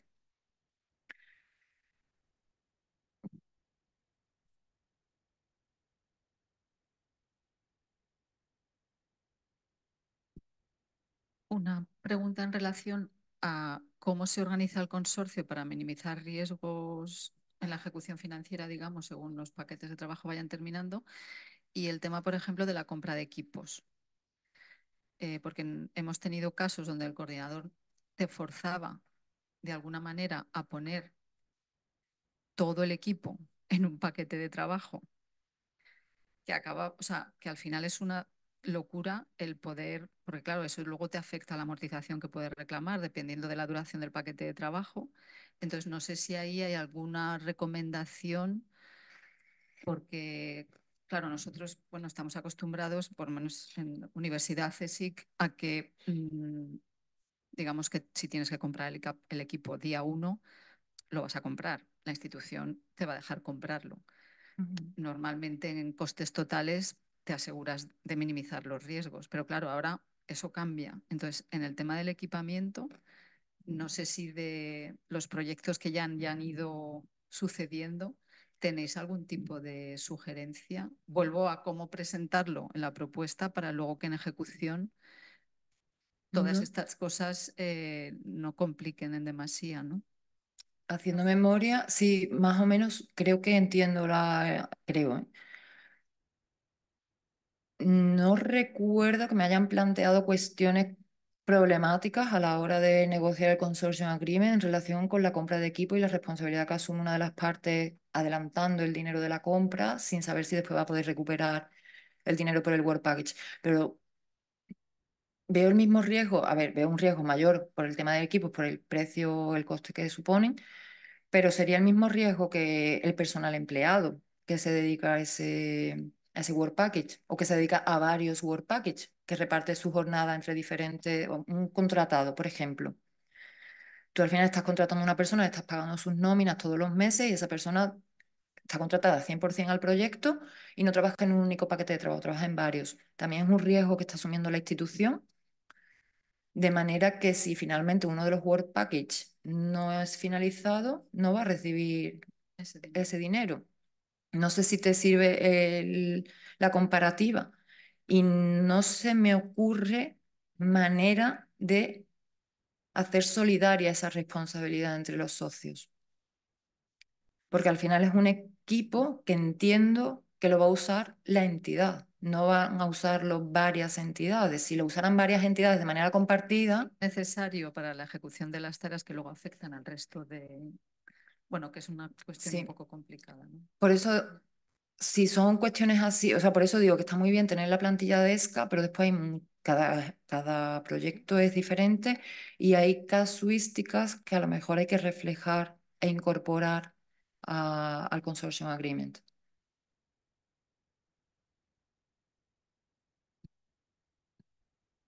Vale. Ah, bueno, y una cuestión que no he comentado antes, pero si no lo vamos a ver, que el lump sum sí que estamos hablando siempre que se paga a paquete de trabajo finalizado, pero cuando estamos en el último periodo sí que es posible un pago parcial. Entonces, si estamos en un interim, nos van a pagar solamente si tenemos paquete de trabajo finalizado.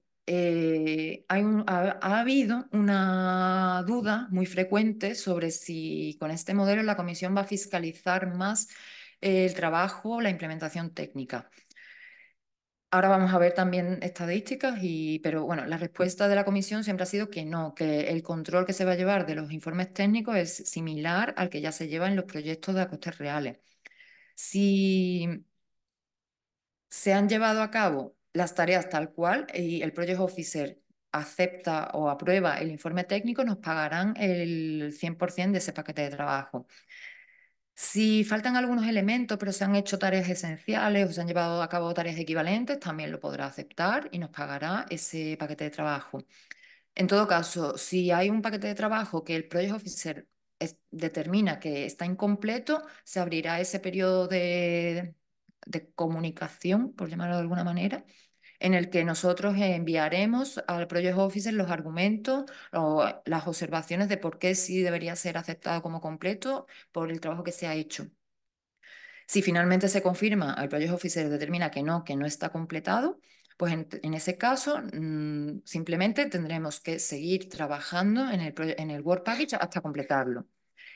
Y si determinamos que no vamos a poder completar ese paquete de trabajo porque los argumentos que nos da el Project Officer hace que sea inviable desde el punto de vista científico o técnico, pues en ese caso podemos incluso hacer enmiendas porque sería un paquete de trabajo no finalizado y podríamos incluirlo en una enmienda. Incluso aumentar el periodo del proyecto para hacerlo viable. Y quiero que os quedéis con la idea de que si se han hecho tareas esenciales o se han llevado a cabo tareas equivalentes, se da por bueno el paquete de trabajo completo. Eso no significa que sea parcialmente completado. Bueno, esto es un ejemplo que es el que siempre ponemos hace muchos años.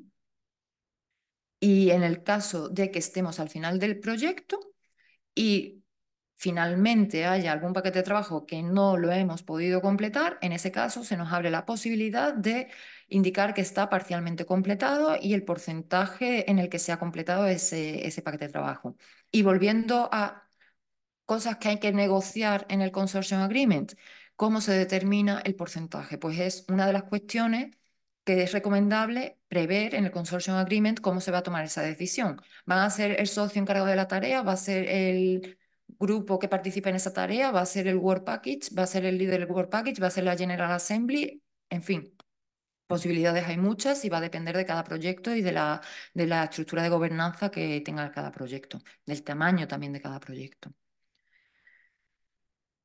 Y por lo que os comentaba anteriormente, estadísticas que muestra la comisión para responder a esas dudas sobre si va a haber una mayor fiscalización de la implementación técnica. Son datos de enero de 2024. De todos los Work Packages que han sido declarados por proyectos LAMSAM, que estamos hablando en torno a unos 1.990 Work Packages, el 98,8% de los paquetes de trabajo han sido pagados, aceptados y pagados, tal y como fueron declarados. De estos 990 que han sido pagados tal cual el consorcio ha dicho, solamente 18 han sido declarados como parcialmente completos al final. Es decir, estamos hablando de 980 o 970 paquetes de trabajo de diferentes proyectos que han sido aceptados al 100%. Solamente 12 paquetes de trabajo han sido parcialmente rechazados, ni siquiera rechazados al 100%. Conclusiones a las que llega la comisión. No hay evidencia de un incremento de mayor riesgo financiero para los socios. Me gusta más la segunda conclusión. No hay una intención de monitorizar la ejecución del proyecto de una manera diferente o una manera más estricta. Porque de la primera discrepo un poco. Sí que hay un mayor riesgo financiero, sobre todo por parte del coordinador, a la hora de recibir y tener que distribuir y llevar el control de la ejecución del presupuesto, porque ese control hay que seguir llevándolo en cierta medida.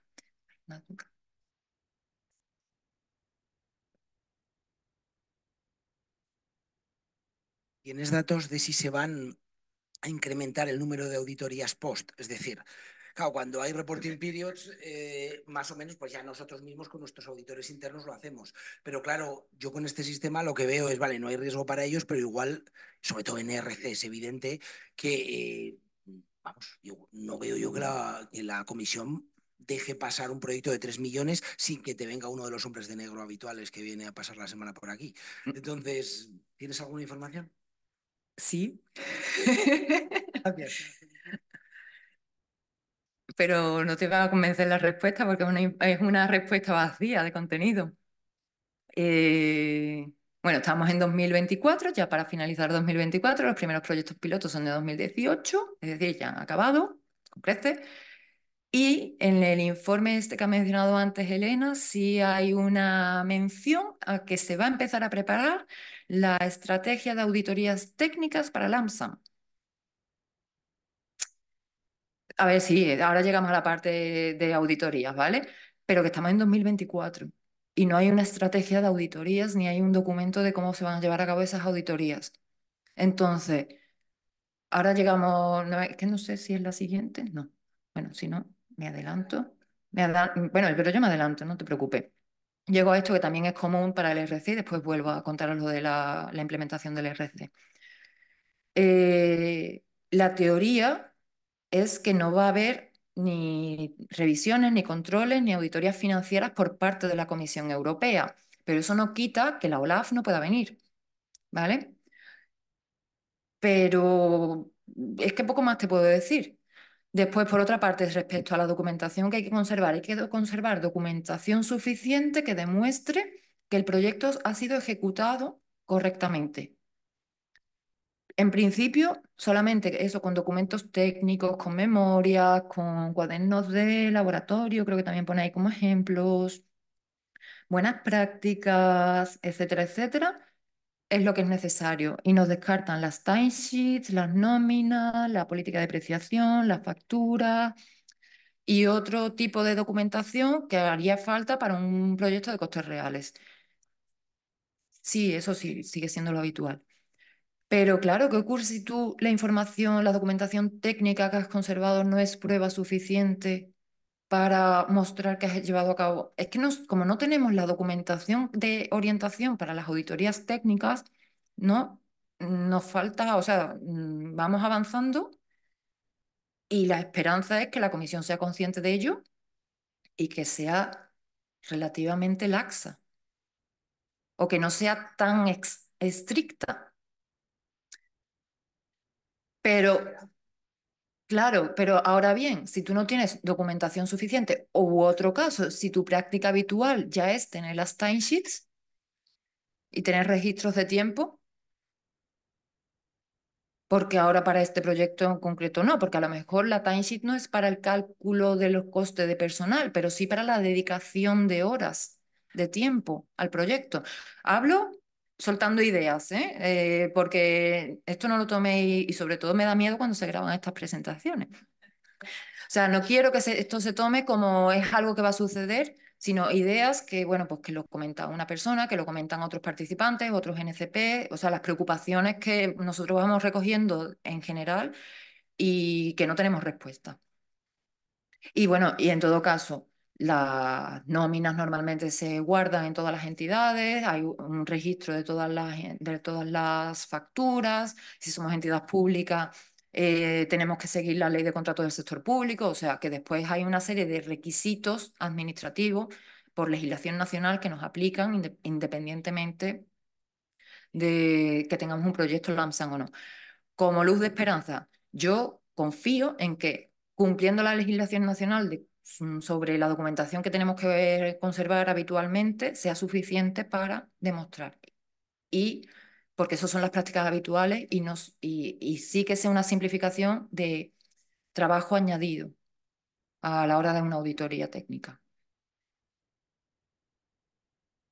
Al hilo de la misma cuestión, con respecto a personal y timesheets, si no tenemos un registro informatizado de tiempos en el que cada persona esté identificada que dedica un porcentaje de tiempo, nos sigue recomendando las timesheets. Nosotros, por ejemplo, las seguimos haciendo, aunque es verdad que hay socios que dicen, bueno, pero no son necesarias, es verdad que es mucho trabajo administrativo, pero tu recomendación a priori, ¿cuál sería? Pero para LAMSAM o en general, vuestra práctica habitual, si no la lleváis normalmente y no tenéis otros proyectos, no veo que vuestra práctica habitual. Si tenéis otros proyectos Horizonte Europa en los que sí aplicarían, lo que pasa es que no me quiero desviar mucho del tema, que todavía falta un poquito por explicar. Pero si tenéis otros proyectos Horizonte Europa en los que sí que tenemos, o Horizonte 2020, Horizonte Europa, otros de otros programas de financiación, etcétera, y una misma persona trabaja en varios proyectos, de alguna manera sí que tenéis que tener el control de el tiempo que dedica a cada proyecto. En ese caso, yo sí recomendaría tener una timesheet, no tanto por el lump sum en sí, sino por tener la coherencia y la dedicación de esa persona entre diferentes proyectos. No sé si te contesto o... Vale. Perfecto, gracias. Vale. No sé si online hay algo. Vale, perfecto. Pues vuelvo para atrás y vamos a las cuestiones concretas del ERC. Ya hemos dicho que tenemos un único Work Package, es decir, un único lump sum para la duración completa del proyecto. Como tenemos un único Work Package, la prefinanciación va a ser muy elevada, va a ser del 80%, para que haya cash flow suficiente. Habrá obligatoriamente un midterm report científico y un pago final al final del proyecto, ¿vale? Esto es un poco recordatorio de lo que hemos visto antes. Importante, en el report que vamos a tener a mitad del proyecto, se va a evaluar el progreso del proyecto y las posibles desviaciones. Y recalco esto por la importancia que tiene para el pago final. La justificación en el final tiene que estar enfocada a las tareas que se han implementado. Y ERCEA establece que se hará el pago del lump sum completo si todo el trabajo se ha llevado y también si todas las tareas esenciales se han completado. Es decir, a lo mejor hay tareas que se nos han quedado en el tintero, pero se han hecho todo lo esencial. A lo mejor hemos hecho una tarea que sería equivalente. Y mi favorita, si todas las desviaciones han sido identificadas y justificadas. Es decir, eso da mucha importancia al midterm report y al seguimiento de la ejecución del proyecto. La comisión sí que es verdad que descarga ese control o esa gestión en las entidades de apoyo para los IPs de los ERC, pero si ese apoyo se está dando, se detectan las desviaciones, se justifican, se buscan tareas equivalentes, se hacen las tareas esenciales, se reorienta el proyecto, el CEA lo da por bueno. Y eso yo creo que también es una buena noticia. E igualmente, si hay algunas que no se han hecho y que se determina que, que hay partes del proyecto que no se han hecho y que no se han podido hacer y no se había detectado antes, ni se había justificado, ni se había podido actuar a tiempo, en ese caso estableceremos el porcentaje en el que sí se han llevado a cabo. Y quiero acabar con lo que hablamos del principio de que me preguntabas tú si los planes del CEA, cuáles eran sobre ERC. Se ha empezado, bueno, contexto, el derecho de portabilidad de los IPs sigue estando presente en los proyectos ERC Advanced Grant. Se ha empezado con ERC Advanced Grant precisamente porque son los proyectos en los que hay menos portabilidad. Porque claro, cuando un IP quiere llevarse su proyecto de una entidad a otra, hay que hacer ajuste de cuentas. ¿Cuánto se ha hecho? ¿Cuánto se ha gastado? ¿Cuánto dinero me queda? ¿Cuánto me llevo? Ese control antes, cuando iba a costes reales, se hacía porque había que hacer una justificación financiera. A día de hoy, habrá que seguir haciéndolo por buenas prácticas y en el caso de que no se haga y se presente el momento de una portabilidad del grant, habrá que hacerlo sí o sí y habrá que ajustar bien los números de cuánto se ha ejecutado el proyecto y cuánto dinero queda para poder seguir haciéndolo.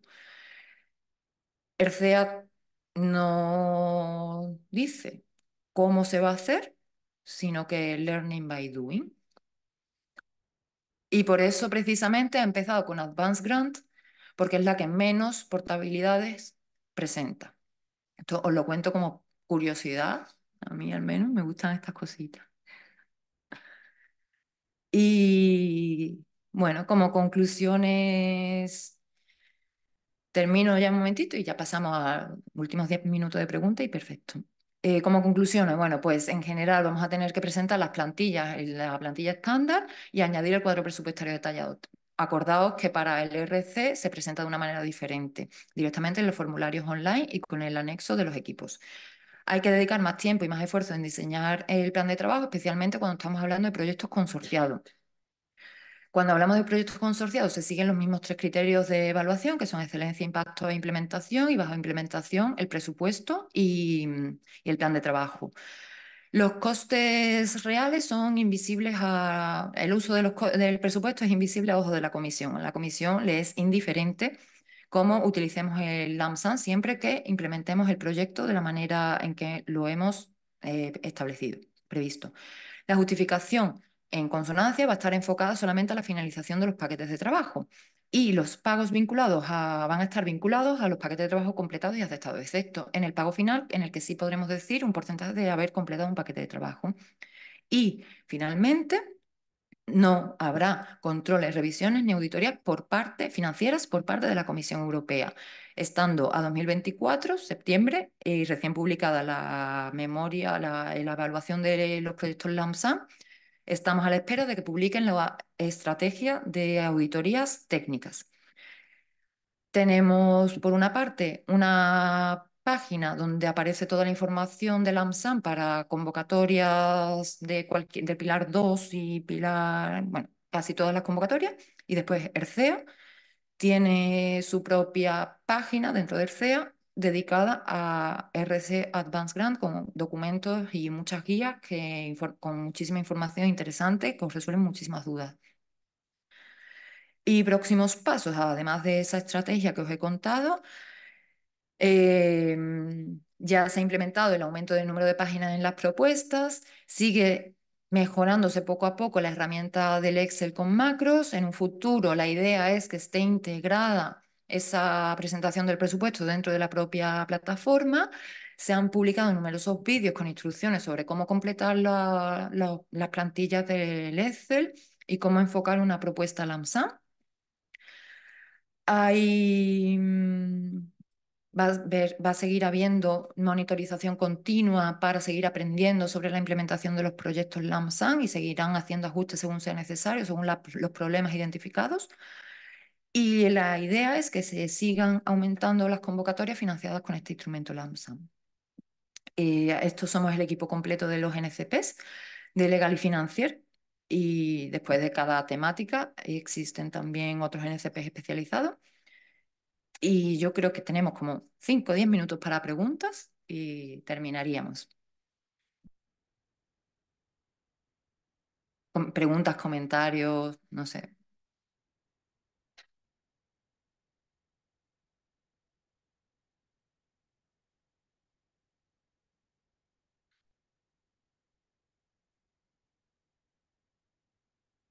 Para los que nos dedicamos más a la promoción y preparación de propuestas, claro, esto es la bomba, ¿no? Entonces, yo creo que nos interesaría en nuestras instituciones y también por parte quizá del Ministerio el que de alguna manera lo que está pasando en la ejecución de los proyectos LAMSAM, que de alguna manera se pueda analizar o se puedan sacar algunas conclusiones de sugerencias que luego podáis hacer que vuelvan a la parte de promoción para evitar errores sobre todo, ¿no? Entonces, sé que esto es muy complejo y también yo se lo pido a mis instituciones, pero bueno, también de cara al Ministerio, pues esos riesgos está claro que hay, como intentar minimizarlos y luego que no suponga esto un desánimo para los investigadores, porque a nivel de propuesta, claro, no solo en RC, sino en general en todas las LAMSAM, si se les da el mensaje de que esto es para una simplificación y en realidad no lo es, nos estamos incluso llegando a perjudicar si el investigador se ve desanimado. También comentar que en algún caso de algún investigador que tenemos con mucha experiencia en programa marco, cuando se han enfrentado a un presupuesto LAMSAM para una propuesta nueva, dicen, pues eso está muy bien, porque los que ya tienen experiencia como que les dicen, vale, me ayuda de alguna manera a plantear el diseño más claro desde el principio. Sí. Entonces, que puede haber las dos cosas, ¿no? Pero de inicio quizá pueda echar para atrás. a nivel de propuesta, que siempre vamos tarde, que luego los plazos son los que son, que aunque intentamos anticiparnos, vamos corriendo y deprisa. Entonces, bueno, es una preocupación de la parte que hacemos promoción y aprender de esos errores sin que nos perjudiquemos para la preparación de nuevas propuestas.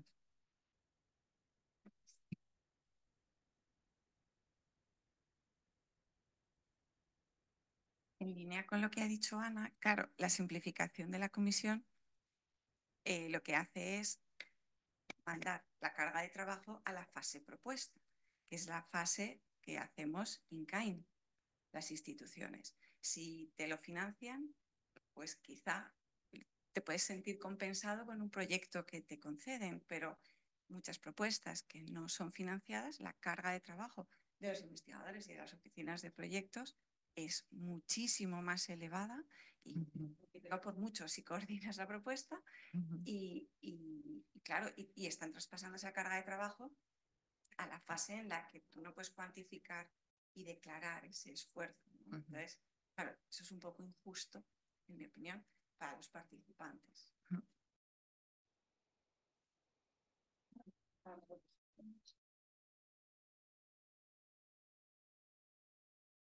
Y por lo menos para los que somos administración pública estatal o regional, estamos viendo una evolución a la necesidad de contratar consultoras externas para que te echen una mano, porque esto al final es mucho más complicado, ¿no? Entonces, con todo lo que eso supone. Ya por cerrar lo que ha dicho Elena, que estoy totalmente de acuerdo.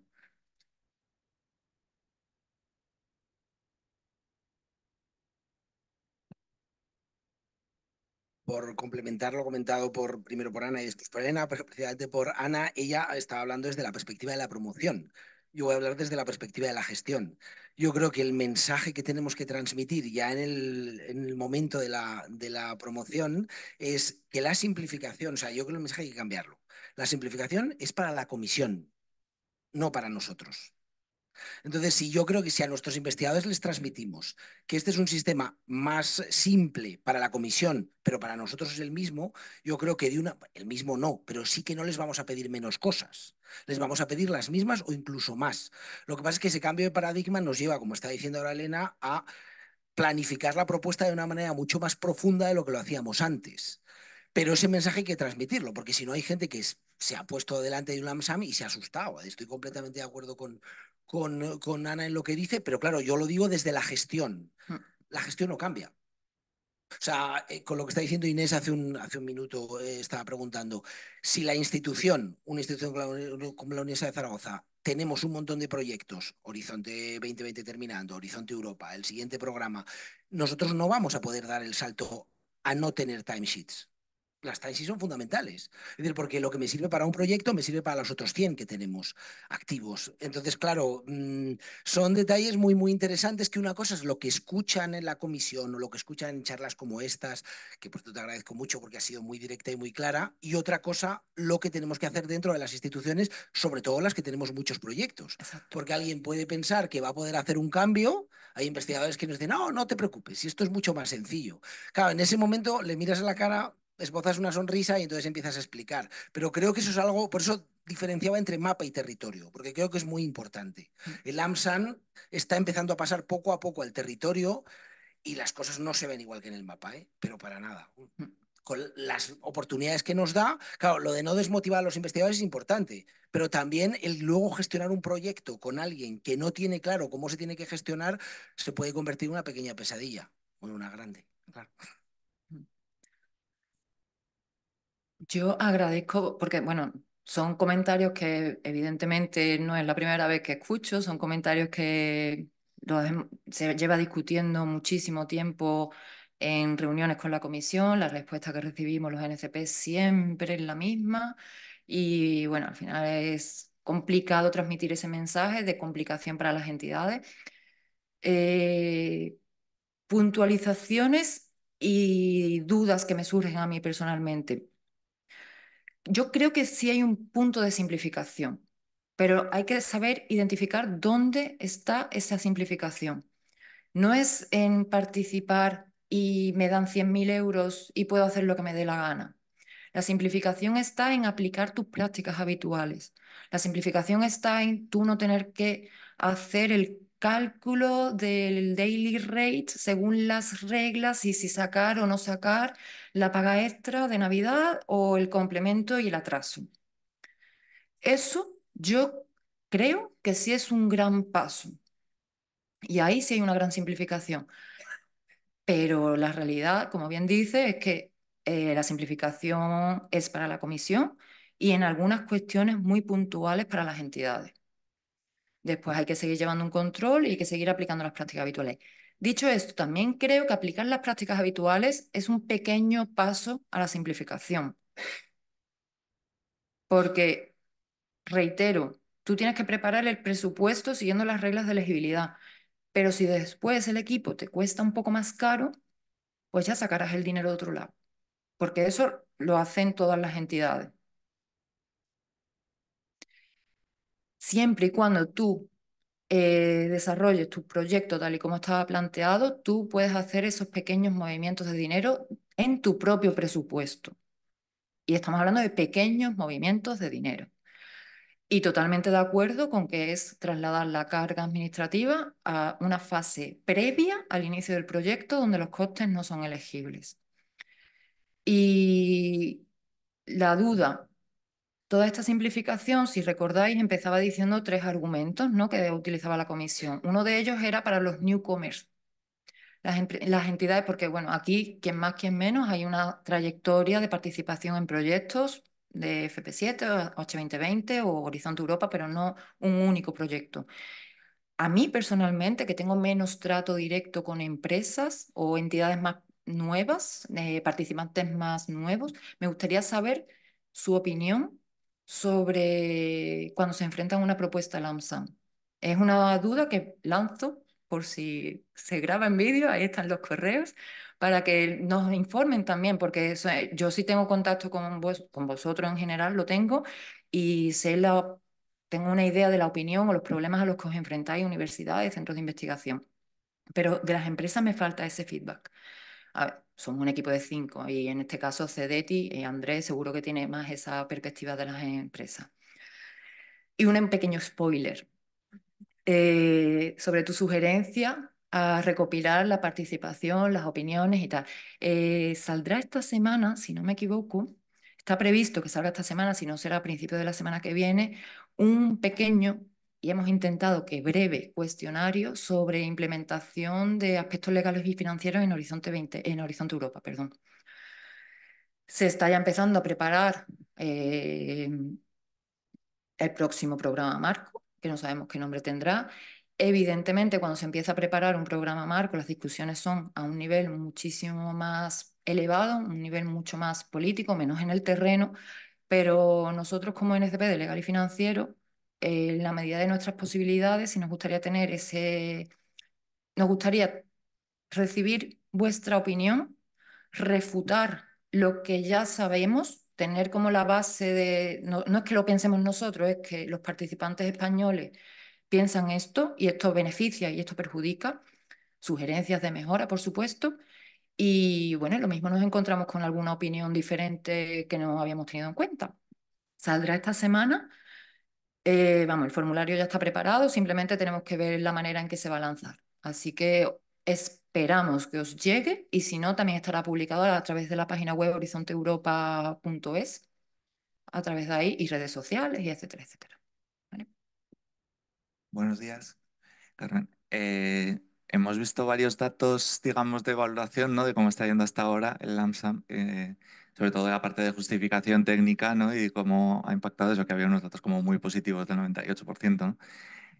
Mi duda es, en la parte de evaluación, eh, ¿hay datos de en qué casos o en qué porcentaje de casos se considera que el presupuesto tiene deficiencias que perjudican a la evaluación o tiene necesidad de introducir cambios porque no se ha hecho de la forma correcta? De eso también han publicado datos de cómo está impactando, porque eso sí que da una idea de cómo de exigentes están siendo a la hora de que el cálculo sea fiel.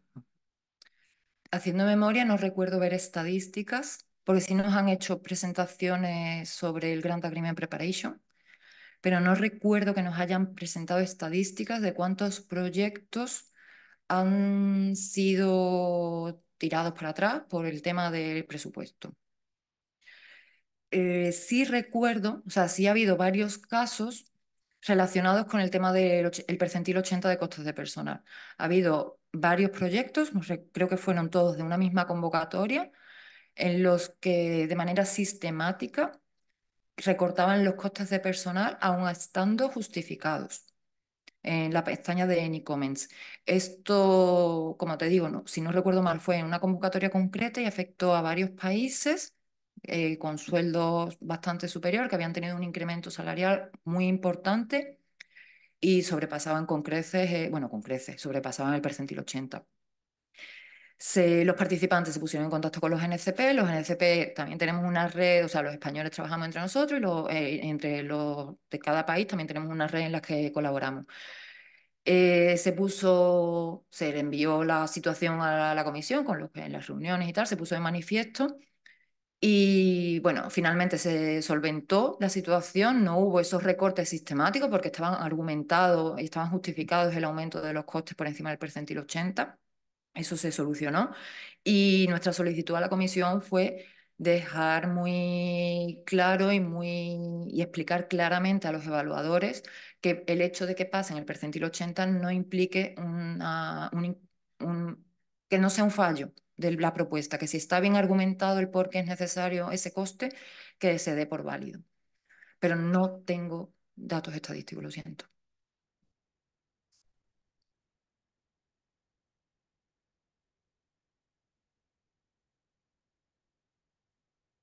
¿Online algo? Vale, pues ya está. Pues entonces, como son las 12:33, damos por finalizada la sesión. Muchas gracias de nuevo por la organización de este ciclo y sobre todo de esta charla, por la invitación y a todos por venir.